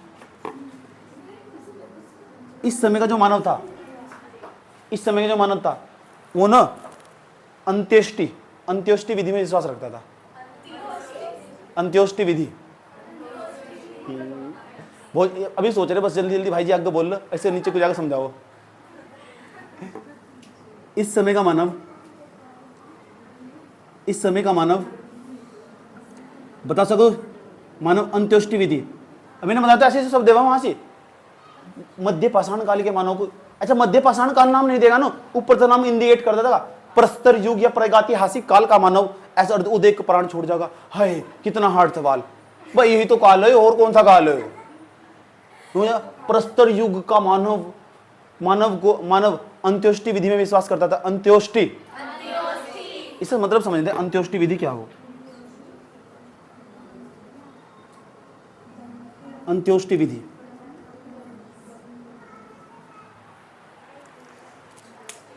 मनुष्य के जो कुछ संस्कार हो। अच्छा ये बताओ मानव धरती पे पैदा हुआ तो मरना भी तय है, क्योंकि पृथ्वी के अंदर ना जितनी भी वस्तुएं रखी हुई सबका एक निश्चित समय। और ये भी बात तुम तय कर लो, कोई भी चीज तुम्हारे पास है तो परमानेंट है नहीं। ये बात अपने दिमाग में डाल लो अच्छी तरह, ठीक? एवरीथिंग इज नॉट परमानेंट, कुछ भी परमानेंट नहीं है, कुछ भी। मान लो कोई व्यक्ति बहुत सुंदर हो, इस बात की कोई गारंटी नहीं है कि वो 10 साल बाद सुंदर रहेगा, ढल जाने वाली। सही बात है, ये तो बात मानते हो? आज समझ लो, मान लो कोई बहुत ताकतवर व्यक्ति, तो ताकतवर पूरे जीवन भर रहेगा कि कुछ समय के लिए ताकतवर? आज मान लो कोई बहुत बुरा व्यक्ति, आज समझ में, और समाज में उसने बहुत अराजकता फैला रखी, तो उसको अराजक व्यक्ति परमानेंट रहेगा, कुछ समय के लिए रहेगा। अब मुझे एक बात और बता दो, चाहे कोई भी कितना भी खतरनाक डेंजरस व्यक्ति हो, मरना भी तय है। आज समझ में। अच्छा पूरे जीवन काल में एक इंसान के मनुष्य की एवरेज लाइफ कितनी हो? आज के मानव की एवरेज लाइफ 60 साल। जिस बच्चे ने 60 बताई ना वो 60 साल ही जिएगा। समझ की बात है? अब क्या हो रहा, अब क्या कर रहा? अब देख, अब ज्यादा जीने की इच्छा हो रही, मेरे हिसाब से जिस में एज जो आज के 2000 जो सुन लो, जो 2000 के बाद की पैदाइश है ना, उनकी एवरेज लाइफ कम हुई। एक रिपोर्ट के दौरान ये पाएगा उनकी जो एवरेज लाइफ है 55-54 के आसपास बैठ रही। इससे फालतू जितना नहीं हो, अब टोटल 55-54 में इतने घटा लो जितने तुम हो भी। और जिस मैं 2000 से पहले का उन पर रिसर्च करेगी, पाएगा वो व्यक्ति केवल लगभग 80 या 70 के आसपास जिएगा। तो मैं क्या हुआ? कौन बच गए, कोई दिक्कत नहीं, हम ज्यादा जीने वाले हैं, ये खास बात है, क्योंकि उनके अंदर पेशेंस बहुत है। आया समझ में? जो नई युगों पर पैदा हुआ ना, 2000 के बाद पैदा हुआ, उसके अंदर पेशेंस नाम की कोई बला नहीं है। पहले सुन लो अच्छे तरीके से, तुम व्यक्ति मरना तय है, और ये भी बात तुम मानते होंगे कि जो व्यक्ति होगा उसकी पूरे जीवन काल में कुछ ना कुछ फेवरेट चीज रही होगी। एक व्यक्ति है, उसकी कुछ ना कुछ पूरे जीवन काल में फेवरेट चीज रही होगी नहीं, जिससे बहुत प्रिय रही होगी पूरे साल भर। और मैं वो प्रिय कह में हो सके, ऐसा प्रिय नहीं है कि गर्लफ्रेंड या बॉयफ्रेंड होगी, उसे जाओ भाड़ में, ऐसे समझ। एक दूसरे नंबर पर हो सकता खाने की वस्तु हो, ऐसे समझ, या खाने की वस्तु नहीं होगी, या कोई जानवर भी हो सके, जानवर नहीं होगा, कोई खेल खिलौना भी हो सके, कोई उपकरण भी हो सके 24 घंटे अपने साथ रखता हो, ऐसे समझ में। तो इतना तो मानते होंगे कि वो उसके साथ जाना चाहिए, उसे छोड़ने तो रहा बिल्कुल भी वो, ऐसे समझ में। इतनी बात बताओ, समझ, तुम मरोगा तो है ही वो, लेकिन मरने पर अलग अलग प्रकृति, अलग अलग नियम बनाए जा, अलग अलग संस्कृति अपनाए जा। तो पहले मनुष्य को कोई दबाता नहीं था, न जलाता, जलाने की प्रक्रिया तो बहुत बाद में आई। यहाँ का मध्य पाषाण काल का मानव अंत्योष्टि विधि सीख चुका, सावधान विधि सीख चुका, मनुष्य को पहली बार दफनाना, जमीन के अंदर गाड़ना सीख चुका, खोद के उसकी कब्र, उसमें लेटा देता, चल तू मर गया, अब मिट्टी डाल देता ताकि उसके अंदर बदबू ना हो। एक दिन आदि मानव ना गुजर रहे थे, एक व्यक्ति बोला उसमें तो उठी ना, उसके पड़ोस के जाए बुढ़ा हो चुका होगा, उन्हें क्या पता पहली बार कर मरना, जो व्यक्ति पहली बार मरा होगा आसपास के, तो उसके अंदर से 3 दिन बाद बदबू आनी स्टार्ट होगी। तो दूसरे वाले आदि मानव थे, वे छोड़कर कहीं और चले गए, उस स्थान को चले गए, देखे वहां बदबू ही नहीं आ रही। समझ बात है। बाद में आए, देखा गया धीरे धीरे वहां की जमीन धसक गई, और जमीन धसक गई तो उसके ऊपर मिट्टी गिर गई, वे उस स्थान पर लौटे, बदबू ही नहीं आ रही। उन्होंने सोचा कोई फायदा, अगर किसी व्यक्ति के साथ अगली बार ऐसा हुआ ना, उसे मिट्टी में गाड़ देंगे, और मिट्टी में गाड़ देंगे, बदबू नहीं आएगी। ऐसा रहा होगा, मैंने कहा था कुछ तो कल्पना करनी पड़ेगी, ऐसा रहा होगा, और मनुष्य के साथ ऐसा ही हुआ।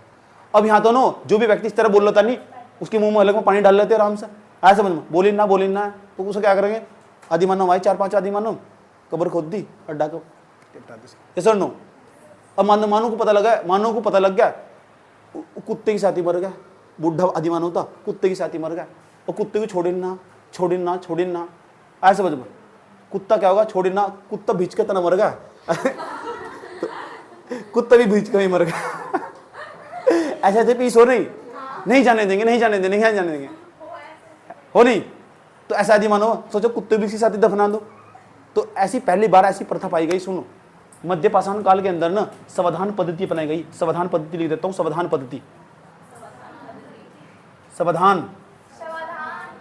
पद्धति कौन सी पद्धति बनाई गई?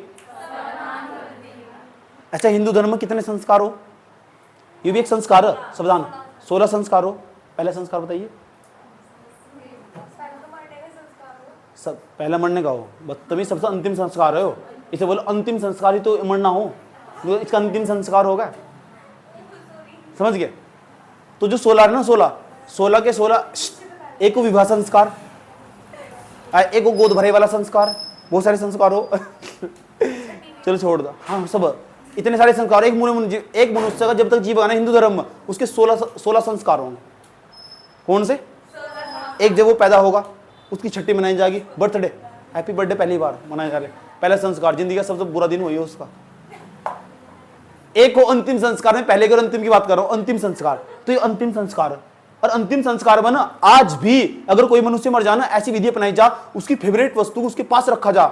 चाड़ों में तुम तो गई नहीं, लड़कियों जाना अलाउ नहीं है हिंदू धर्म में, ऐसा समझ में। लेकिन पिक्चर में तो दिखाओ, पिक्चर में बैठ कर सफेद सफेद कपड़े पहन कर महीना भी रो रही वहां खड़ी होकर, और हकीकत में जान नहीं देते बिल्कुल भी। ऐसे मान लो तुम्हारे आसपास घर में आसपास कोई डिलीट हो जा, तो तुम कहां तक जाओगी? गेट तक बस ही करती हुई फिर वापस आ जाओगी, ऐसे समझ में। आधी इस बात को देखकर रही पड़ोस वाली रो रही, क्या चल थोड़ा सा ताल तू भी लगा, तो अगर तो जाती महीना है। सुन लो यार, सुन लो बात, सुन लो ध्यान से चलते। जब हम वहां चाड़ों में जाते थे ना, जब मेरे पापा डिलीट हुए थे, तो मेरे पापा की जो फेवरेट चीज थी, ऐसे समझ, उन्हें बर्फी बहुत पसंद थी, और बर्फी वहीं रखा है। पता क्या कह रहे थे? यूं कह रहे थे, सुन लो यूं कह रहे थे, यह बर्फी कल को आकर उठा के देखना, कल को मिलने की नहीं। बड़े बड़े आदमी ने मुझे बताया, और सच में वह बर्फी कल को वहां मिली नहीं।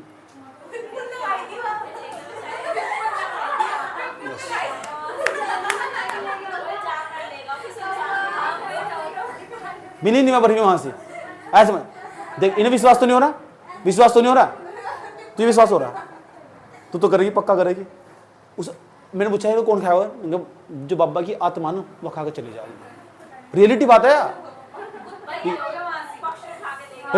बदतमीज। और भी सुन लो, और भी समझा रहा हूँ। जब व्यक्ति मर जाना, उसकी राख के अंदर ना हड्डियां ना, उसे हम फूल बोलते हैं, उसे ना एकत्रित करने जाते हैं, इकट्ठा करने जाते हैं, ऐसे समझ में, और जाते हैं ना उन हड्डियों को। बाद में क्या हो, एक जिस दिन व्यक्ति का, हिंदू धर्म में बता रहा हूँ, जिस दिन व्यक्ति को मरे हुए 3 दिन हो जाना, 3 दिन में गाँव में पता क्या क्या हो, तीसरे दिन तीजा हो, और वो व्यक्ति कुत्ते के या किसी के जानवर के रूप में पक्का हमारे घर आ गया, ऐसे समझ। इसलिए किसी भी जानवर को वहाँ मारना अलाउ नहीं होता। इस समय मैंने अपने आप स्वयं अपनी आंखों तो देखा, ऐसे समझ। और ये हमारे घर में बैठ कर बात भी कर रहे थे, मेरी बुआ, मम्मी, फूफा सब आपस में बैठ कर बात कर रहे थे, और बड़े बड़े लोग भी बताते हैं, ऐसे समझ। कितने लोग इस बात पे एग्री है कि ऐसा होता है, वो हाथ खड़ा कर लो, ऐसा होता है। नंबर एक ही देखिए, हाथ खड़ा नहीं करना चाह रही, ये सोच रहे थे इसे पक्का विश्वास है ऐसा हो, हाथ खड़ा करना चाह रही नहीं है, ऐसा कभी देखा नहीं। अगर तुम ऐसा मान लेना ऐसा नहीं होता, तो इसका मतलब मैं आज कह सकता हूँ, आज का जो समाज है, जब आज का जो समाज है ना, वो ना तरक्की इतनी हो चुकी उसकी, वो लोकोत्तरवादी है नहीं वैसा। तो इसलिए जबरदस्ती इधर उधर फंसने की कोशिश मत करना। आधुनिकता का विकास हो चुका, जितने भी यहाँ प्राणी बैठे हुए, उसमें तो एक प्राणी ने ऐसा कहा केवल। ये मेरे साथ फालतू ना बोलो, मुझे पहले मुझे बोल लेना, ज़्यादा बोलने का शौक यहाँ के बोल लो, एडजस्ट नहीं होता मेरे को बिल्कुल भी। सुन लो ध्यान तो अच्छे तरीके से। इतनी बात बताओ, एक ही प्राणी ऐसा मेरा, इसका मतलब आधुनिकता का विकास हो चुका। जब मैंने कहा ना उस बर्फी को आके बाबा खा के चले गए, तो इन्हें हंसने वाली बात बताई ना, तुमने हंस कर दिखाया इस पर, इसका मतलब आधुनिकता का विकास हो चुका, मनुष्य मॉडर्नाइज हो चुका, टेक्नोलॉजी बढ़ चुकी, और आज की दुनिया में मानता नहीं ऐसी बातें। लेकिन मैं कहता हूँ इस बात पर रिसर्च करी गई, अब इस पर बात पा जाओ, इसी बात पर रिसर्च करी गई। अमेरिका के अंदर एक व्यक्ति मरने वाला था, उसकी उम्र थी 80 साल, और 80 के बाद उसको पता लग गया 1 साल और जीना है। इसलिए उसे क्या करो, कांच के कमरे में रखते हो उसे पता लगा कभी आत्मा निकल कर भागती है, तो जानते होंगे आत्मा निकल कर भागती है, आत्मा शरीर छोड़ देती है। ये बात कितना सुनी, आत्मा शरीर छोड़ती है, आत्मा शरीर बदलती है, ये बात तो सुनी होगी।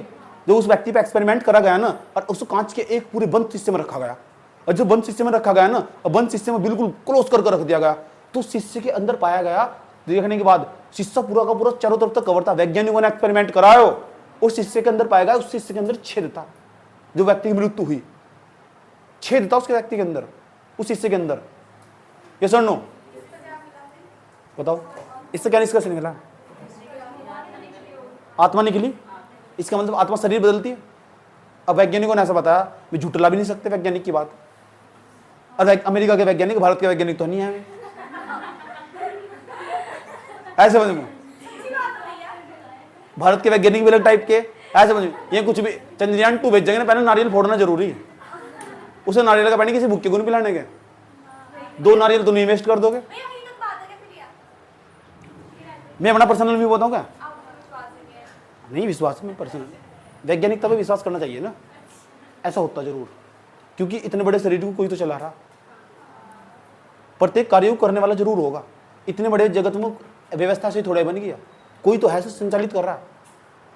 ऐसा समझे, इतना बड़ा सूर्य, इतना बड़ा पृथ्वी सूर्य की चारों तरफ घूम रही, दिन रात हो रहे, कुछ तो है।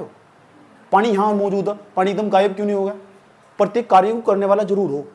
इस शरीर को संचालित करने के अंदर, इसके अंदर एक ऐसी शक्ति जरूर है जो उसे चला रही है, और वो यहाँ तक मनुष्य की अब तक एक्सेस नहीं हो पाई। मनुष्य इतनी तरक्की कर लिया, जिस दिन में यहाँ तक पहुंच गया ना, सही बात या तो तब मानेंगे मनुष्य की इतना बड़ा खोज करता। हिम्मत है तो बता शरीर को कौन चला रहा। और जब एक उम्र बढ़ती जाती है, उम्र के बाद शरीर बता ऐसा क्या निकल कर जा, फिर वो शरीर कभी चल ही नहीं पाता, और 2 दिन के बाद उनसे दफनाना पड़ जा। तो इस बात को झुटलाया नहीं जा सकता। ऐसा समझ, जो लोग कहते हैं ना कि भगवान नहीं है, सही बात है, उनके लिए मुंह पर तमाचा आयो।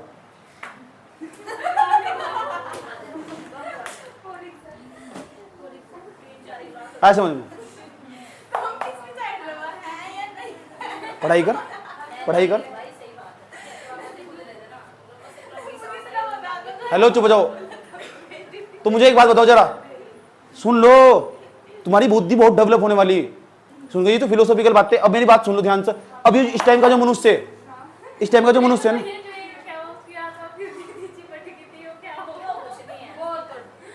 उसकी मैं पुष्टि नहीं करता ना।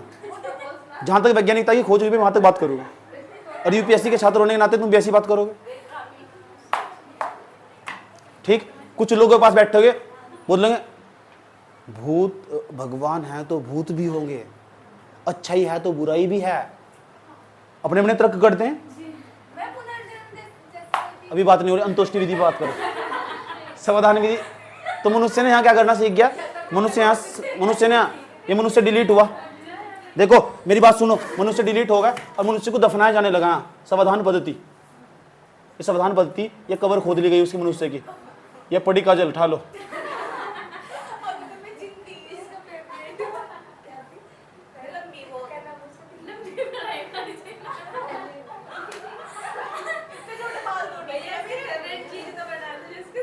इतनी बात बताओ, समझ आई। तो जो ना इसकी जो फेवरेट चीज होगी, जो भी इसकी फेवरेट चीज होगी वो इसके पास रखी जाएगी, नहीं रखी जाती है। मान लो चाउमीन पसंद है, चाउमीन, तो चाउमीन इसके पास रखोगी। ऐसा मानना जाता था कि यह काजल है ना, या मुर्गी मरने के बावजूद ऐसा मानना जाएगा। अंत्येष्टि विधि ऐसी विधि थी, उसकी फेवरेट चीज उसके पास रखी जाती थी और आज भी रखी जाती है। ऐसा मैं बड़े पैमाने पर, ऐसा गांव के अंदर बड़े पैमाने पर होता है, शहर में तो होता नहीं बिल्कुल भी। शहर में लोग, आधुनिकता का विकास हो चुका ना, शहर में लोग, टेक्नोलॉजी ज़्यादा बढ़ चुकी, इतनी बढ़ चुकी, उन्होंने कोई विधि संस्कार तो मतलब नहीं है। शहर में जाकर लोग संस्कार भूल जा, समझ नहीं बात है। तो उसके बाद यहाँ ऐसी फेवरेट चीज रखी जाती। अंत्योष्टि विधि का उपयोग करना सीख चुका मध्य पाषाण काल का मानव। और इस पेपर में यूपीएससी ने सेम सवाल पूछा हुआ। अंत्योष्टि विधि का ये मतलब एक व्यक्ति को दफनाया जाएगा, समाधान पद्धति है, उसके आसपास उसकी फेवरेट चीज उसके पास रखी जाएगी। और ये बात सिद्ध भी हुई। जिला एक उसका नाम है बागोर। बागोर कहां पड़ा? राजस्थान में। आया समझ में? कोठारी नदी के पास पड़ा और वहां तक ये अंत्योष्टि विधि के साक्ष्य प्राप्त हुए। मानव के पास उसकी फेवरेट चीज दफना जाता था, चाहे उसका जानवर ही क्यों ना हो। आया समझ में? दफना जाता था। अब मान लो काजल, काजल तो डिलीट होगी, इसका फेवरेट जानवर था इसका कुत्ता, पड़ोस वाला, उसकी सहती रहती। अच्छा बिल्ली, तो बिल्ली इसकी फेवरेट जानवर थी, उसकी सहती रहती 24 घंटे है। उस बिल्ली को जबरदस्ती मारा जाएगा, आज लेटेस्ट के अंदर ही आ जा।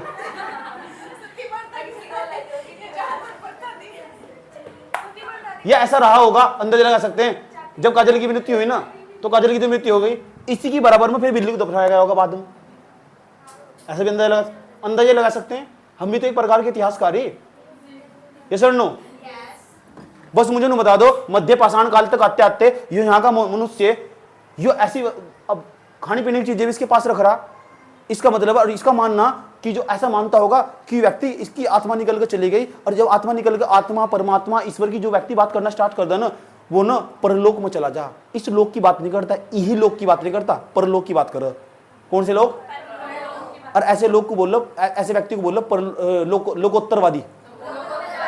और यहाँ का जो मानव है ना, वो लोकोत्तरवादी था। यस, पाषाण काल का मानव लोकोत्तरवादी था। और मैं लिखने जा रहा हूँ ये वर्ड, समझ में बात है। ऐसा नाम पूछेगा तुमसे कि जो मध्य पाषाण काल का मानव वो लोकोत्तरवादी था, आप कहोगे यस वो लोकोत्तरवादी था।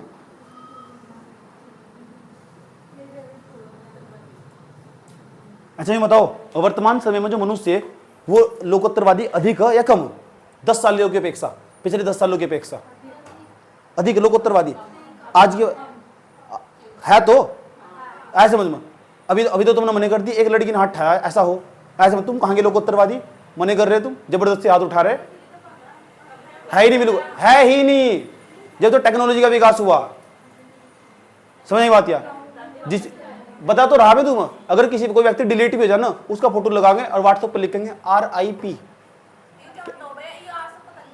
रेस्ट इन पीस बोलते हैं, रेस्ट इन पीस, भगवान इसकी आत्मा को दे दे शांति। यह मतलब है उसका। लगाते नहीं लगाते? इसकी आत्मा को शांति दे। क्या लिखा है उसने? भगवान इसकी आत्मा को शांति दे, रेस्ट इन पीस, आत्मा को शांति दे। इसका मतलब जो मनुष्य है ना आज का, वो भी लोकोत्तरवादी है। आत्मा में विश्वास कर आज का मनुष्य तो लोकोत्तरवादी है। तो मध्य पाषाण काल का मानव लोकोत्तरवादी था। आज तो जब 3 साल बाद 4 साल बाद इतिहास बदलेगा ना, इतिहास तो बदलने तरह इतिहास के जो पेपर, जहां पेपर में इतिहास आएगा तो ये सवाल जरूर पूछेगा, इसी तरह के सवाल पूछेगा जैसे मैं स्टेटमेंट देकर बना रहा हूं। और लिख लेना है बात क्या कहने की कोशिश करी जा रही कि क्लास पर पढ़ाया गया था कि इस तरह के सवाल बताए गए थे।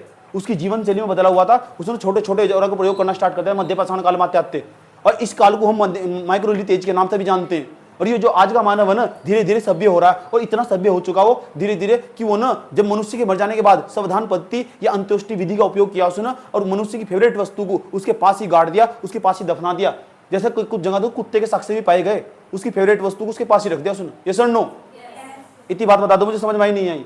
ठीक, राजस्थान का एक जिला, उसका मैं तुम्हें बताने जा रहा हूं मध्य पाषाण काल के कौन से स्थल, कहां से मुझे जानकारी मिल रही, समझ बात या। और तुम्हें भी मध्य पाषाण काल के जो स्थल वे तुम भारत का नक्शा बना के उसे दर्शाओगे। मैंने कहा ना बागोर राजस्थान, तो तुम भारत का नक्शा दोबारा फिर बनाओगे, उसके अंदर एक पेज काटोगे, चिपकाओगे अपने नोट्स में, बागोर लिखोगे, बागोर में दिखाओगे ये मध्य पाषाण कालीन स्थल। भारत के नक्शे के ऊपर लिखोगे ऊपर ही मध्य पाषाण काल, मध्य पाषाण कालीन स्थल। आया समझ में? फिर लिखेंगे वहां बागोर जिला राजस्थान, राजस्थान में कहीं भी तीर का चिन्ह खींच कैसे लिख देंगे बागोर जिला। और बागोर जिले के अंदर पता क्या लिखेंगे, बागोर जिले के अंदर लिखेंगे इसके अंदर तो मिला क्या वो उस मैप पर लिख देंगे। वहां याद करने में रिवीजन करने में आसानी हो। ये सर नो तो जानना चाहते हो तुम बागोर से क्या मिला, अब बताने जा रहा हूं बागोर से मिला क्या। बागोर से ना जंगली व पालतू जानवरों के हड्डियां मिली, जंगली व पालतू जानवरों क्या मिली, हड्डियां। चलो जाओ। यानी मध्य पाषाण काल में मनुष्य ने जानवरों को पालतू बनाना स्टार्ट कर दिया होगा। क्या बनाना स्टार्ट कर दिया होगा? जब यहां पालतू जानवर और जंगली जानवरों की हड्डियां मिल रही, जंगली जानवरों की हड्डियां मिलने का मतलब जंगली जानवरों को मारकर खाया होगा उसने। अब किसी जानवर को उन्होंने पहली बार ना अपने पास बुलाया होगा, पहले जानवर था उसने पालना स्टार्ट करा होगा, बहुत सारे जानवर थे, तो उसका नाम है कुत्ता। अब कुत्ता ही क्यों पाला उसने, ये भी हम जानेंगे। कुत्ता ही क्यों पाला उसने, बिल्ली क्यों नहीं पाली, शेर क्यों नहीं पाला उसने, शेर को पालतू क्यों बना? पहली बार किसी जानवर को प्रेम हुआ ना मनुष्य को, उसका नाम कुत्ता। ऐसे में इसलिए वाक्य भी कहा जा कुत्ते भी वफादार हो, कुत्ते भी क्या हो, ऐसे में बाकी इंसान बेवफा हो। वफादारी सीखनी तो किससे सीखो, कुत्तों से। इतनी बात बताओ समझ में नहीं है। ए बाद में ज्ञान बांट लिया यहां से, यानी गरीब कुत्ता लाके पढ़ लूंगी।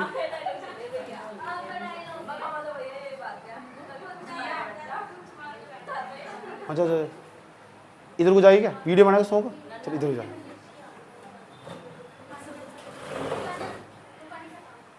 रिश्ते बड़े आगे होंगे हैं।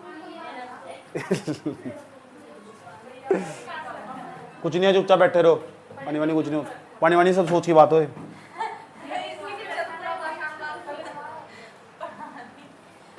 अब हेडिंग बनाओ, ये लिख लिया तुमने, हेडिंग बनाओ मध्य पाषाण काल, अलग से हेडिंग बनाओ, उसके नीचे ऐसे तीर का चिन्ह खींच के सारा लिखो डाटा है।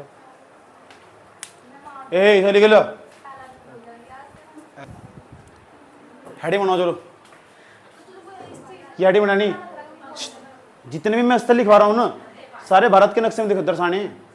भारत का नक्शा बनाने के बावजूद सारे दर्शाने हैं। पहले नंबर पर हेडिंग ऊपर पता क्या बनेगी, मध्य पाषाण कालीन स्थल बागोर।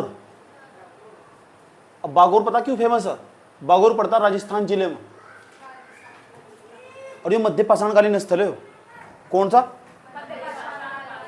अब ये मध्य पाषाण कालीन स्थल है ना, ऐसे तीर का चिन्ह खींचना अपने नोट्स में। अब पता कैसे लिखना इसके अंदर, यहां से पता क्या मिला, यहां से पहली बात तो उसकी खोज हो रही थी BN मिश्र ने, BN मिश्र। किसने करी थी इसकी खोज? BN। इतनी बात बताओ समझ में नहीं आई, कोई दिक्कत है? यहां तक क्या मिला, जंगली, एक तो जंगली जानवर, कौन सा जंगली जानवर, प्लस पालतू जानवर, पालतू जानवर के साक्ष्य मिले।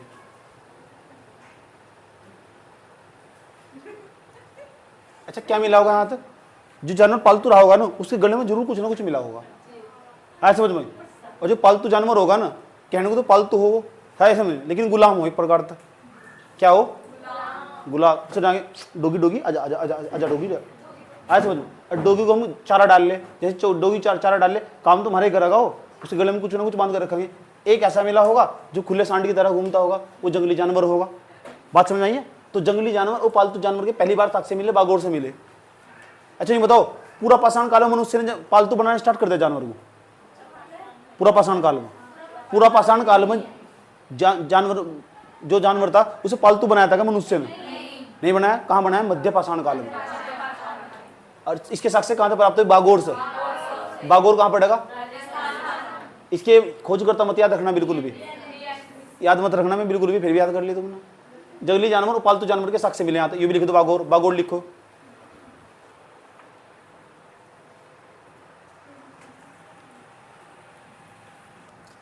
हो सकता है सवाल कभी ये पूछ लो कि बागोर कौन सी नदी के पास पड़े? कोठारी नदी,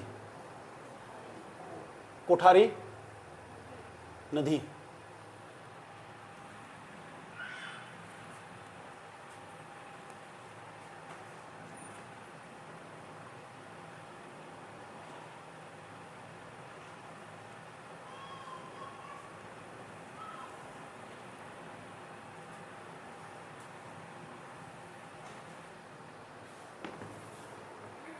इंपॉर्टेंट बात बता रहा हूं तुम, पूरे मध्य पाषाण काल का सबसे बड़ा स्थल है, इससे बड़ा कोई स्थल नहीं मिला।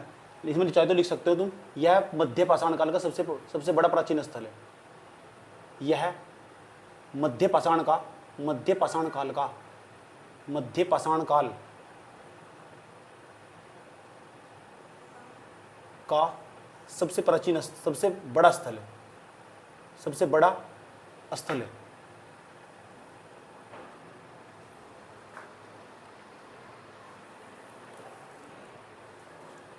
जंगली व पालतू जानवर की अस्थियां मिली यहां से, अगर लिखना चाहो तो जंगली व पालतू जानवर की अस्थियां। अस्थियां का मतलब मानव के शरीर में कितनी हड्डियां हों? बच्चे के शरीर में कितनी हड्डियां हों? 300 हो। अच्छा, फिर आधी हड्डी कहाँ भाग जा?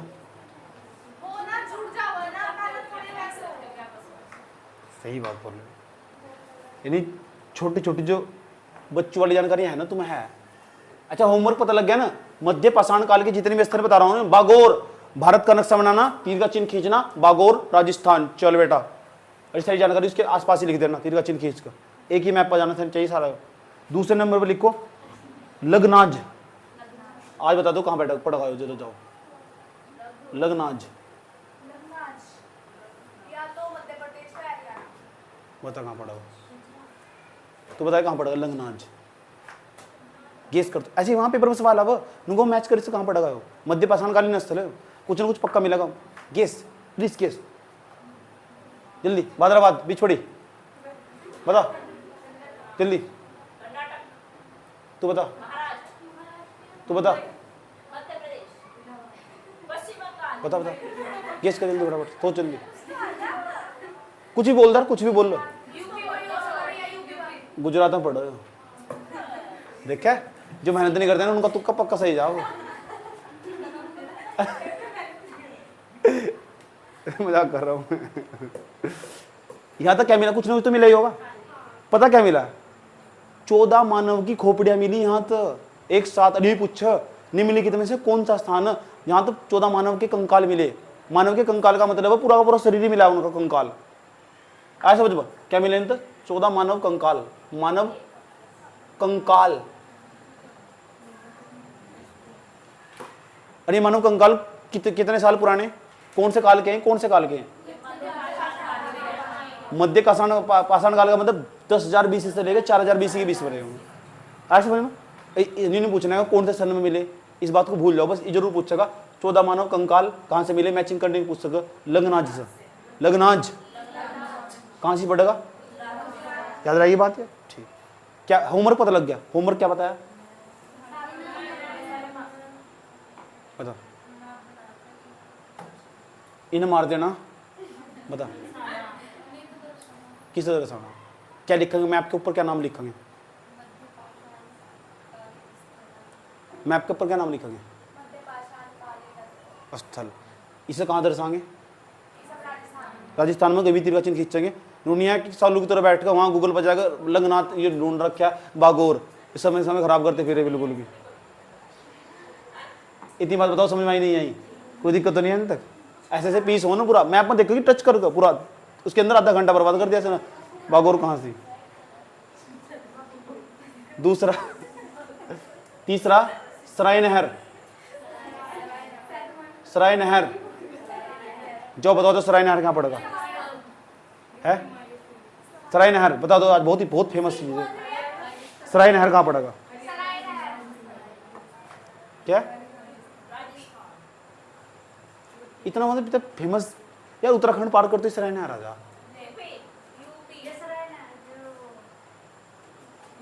सरैनारी जिला है यूपी का, ये पड़ेगा यूपी में।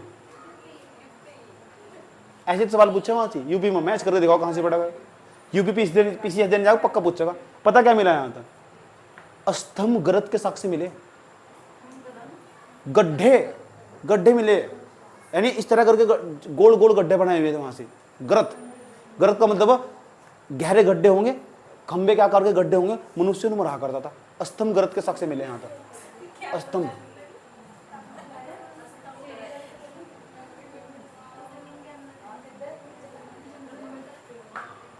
जमीन के अंदर गहरे गड्ढे खोद के मनुष्य रहा करता था। अभी हम बात करेंगे इस पर, अस्तम गरत के साक्ष्य क्यों मिलने आते। मानव ने ऐसा क्या करा होगा।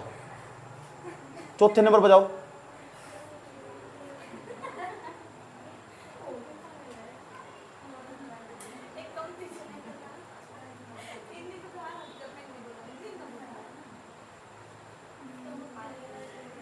महदहा क्या है, ये महदहा पता कहां पड़ेगा, यूपी में। और यूपी महदहा, मेहताब नहीं है, महदहा।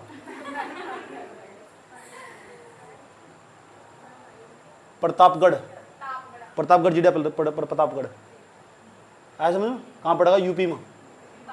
पता क्या मिला यहां से मिले हड्डियों के आभूषण, हड्डियों के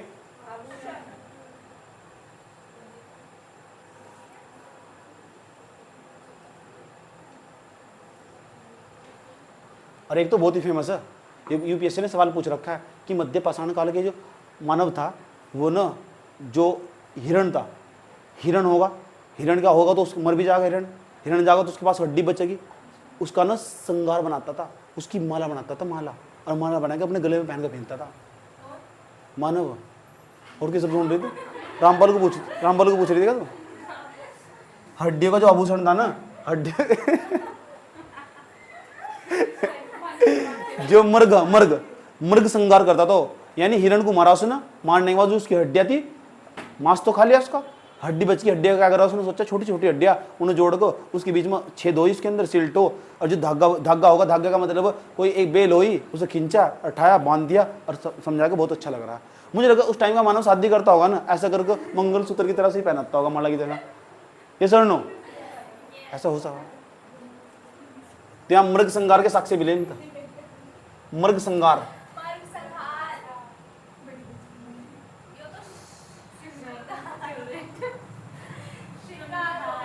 तो क्या होगा, श्रृंगार, ये वाला श्रृंगार, श्रृंगार का और श्रृंगार,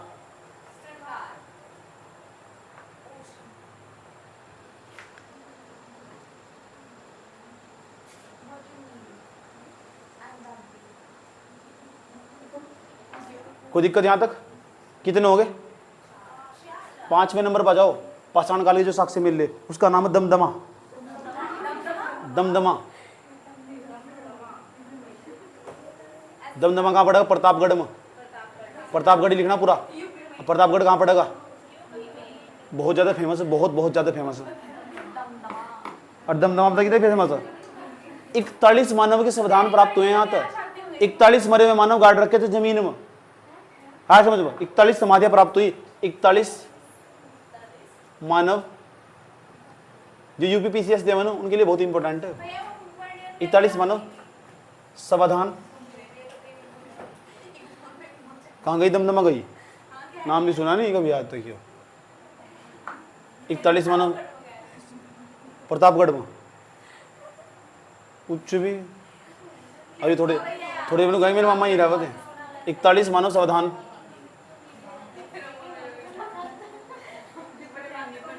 के साक्ष्य।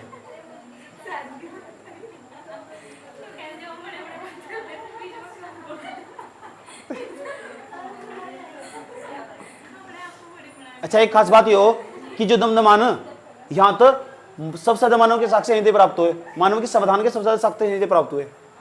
हाँ समझो, जिसके ब्राइट में लिख सकते हो, सबसे ज्यादा,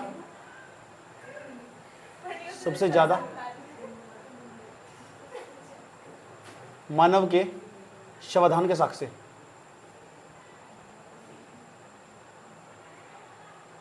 इससे ज्यादा मानव कहीं नहीं मिले। दमदमा, दमदमा कहाँ पड़ा? यूपी में।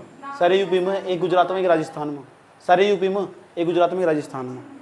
अभी सुनूंगा सारे के सारे।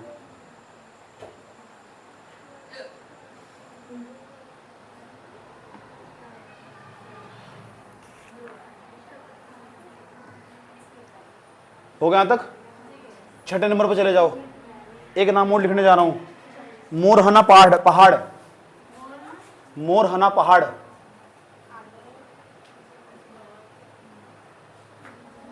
मोरहना पहाड़ पता कहां पड़ा? बताओ, गेस करो। मोरहना पहाड़ यो ना पंजाब या फिर बताओ। हरियाणा, जम्मू कश्मीर में भी हो सकता है। मोरहना जम्मू कश्मीर। तू बता, तू बता। महाराष्ट्र वाले कितने? पकड़ ले वो, बता। बताओ, तू बताए, तू बता कहाँ पड़ेगा? मामा रहते होंगे तो। ये पड़ता है यूपी के मिर्जापुर में। यूपी मिर्जापुर, ज्यादा होशियार नहीं बनना चाहिए, ठीक है?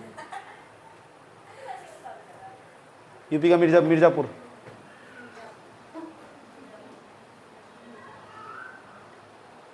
यहां तो चित्रकारिता के साक्ष्य मिले। यूपी का मिर्जापुर।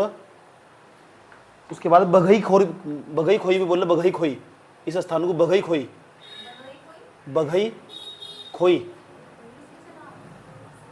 स्थान का नाम है। हाँ, बघई खोर लिख दो। बघई खोर क्या कह रही? किसकी मासी रहो? अभी नाम तो बताने जा रहा था सुबह। बघई खोई नाम। चित्रकारिता के साक्ष्य। ये संध्या की तरह कर रही है। कुछ भी पूछ रहा। हाँ भैया, मेरे मामा लगा। वे तो मेरे चाचा लगा।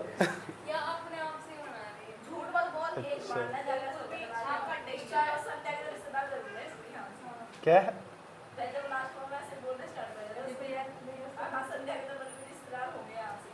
किसने बोलना स्टार्ट कर दिया था? मैंने नहीं बोला किसी को इस तरह। मेरे पे इस तरह का आरोप नहीं लगाना मेरे को आज के बाद। इस तरह सहज नहीं हो रहा मेरे को।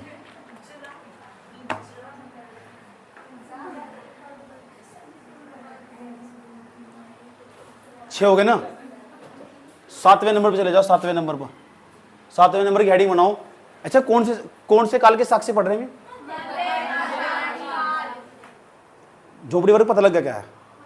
क्या वर्ग? हाँ, इस काम में तुम एक्सपर्ट हो। मैं बनाने में कितने सेकंड लगा? कल स्टॉप चला रखा था, 5 सेकंड बना देगी। 5 सेकंड में तो आधा मैं बना दे। 5 सेकंड में मान जाऊंगा तुझे। हेडिंग 7वें नंबर का स्थल का नाम लिखो। टेरी समूह। टेरी समूह। जाओ बता दो, जाओ बेटा बता दो, जाओ। आज कहां तक मिलेगा? इतनी बात बता रहा हूं तुम्हें। टैती मिलता जुलता नाम है उसी राज्य का। कितना करीबी ऑप्शन नहीं आना बिल्कुल।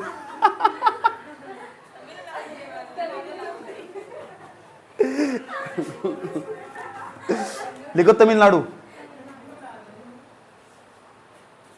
यहां तो पता क्या मिला? वेदनी मिली। वेदनी और मिली खुरचनी। अभी बता रहा क्या हो, घबराओ ना। अच्छा नहीं बताओ, वेदनी चाहे खुरचनी हो, ये उपकरण है। वेदनी और खुरचनी उपकरण मिले हैं। इनका उपयोग करके जानवरों को मार देता हो। वेदनी कैसी हो, खुरचनी कैसी हो? पता वेदनी क्या हो? वेदनी खुरचनी कहीं की बनी होगी? लकड़ी की, सोने की, चांदी की, पत्थर की। जब पड़ी रहे पाषाण काल। वेदनी पता कैसी हो? जब मेरे नोट था ना, उसमें दिखाऊंगा वेदनी कैसी हो। इंतजार कर लो थोड़ा सा। वेदनी और खुरचनी। तार सा नहीं होता है, पत्थर ही हो के टाइप का, ऐसे समझ में। सही बात है। और खुरचनी भी देख देता है कैसी हो। तो ये पत्थर को ना अलग अलग रूप में ढाल दिया गया एक को हम कहते हैं वेदनी, एक को कहते हैं खुरचनी, पत्थर के।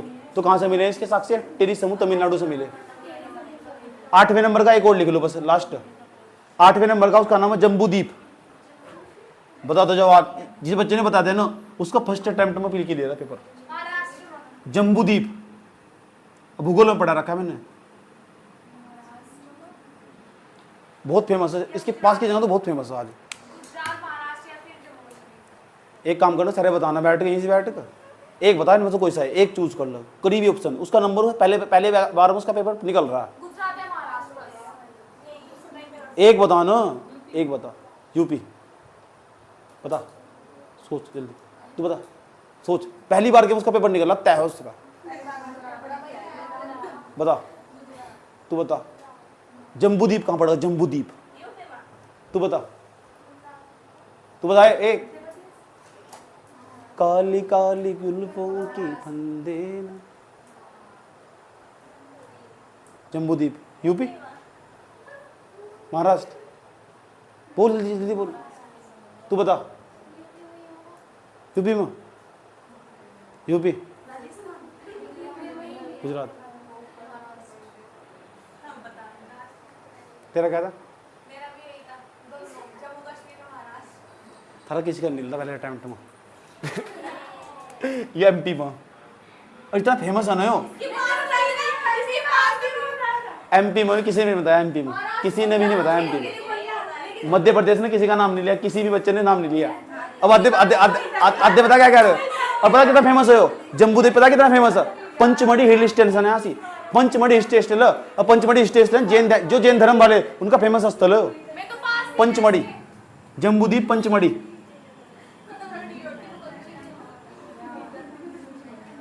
एमपी में, एमपी मतलब मध्य प्रदेश में। सूक्ष्म पाषाण उद्योग मिलाया था, सूक्ष्म पाषाण उद्योग, सूक्ष्म पाषाण उद्योग।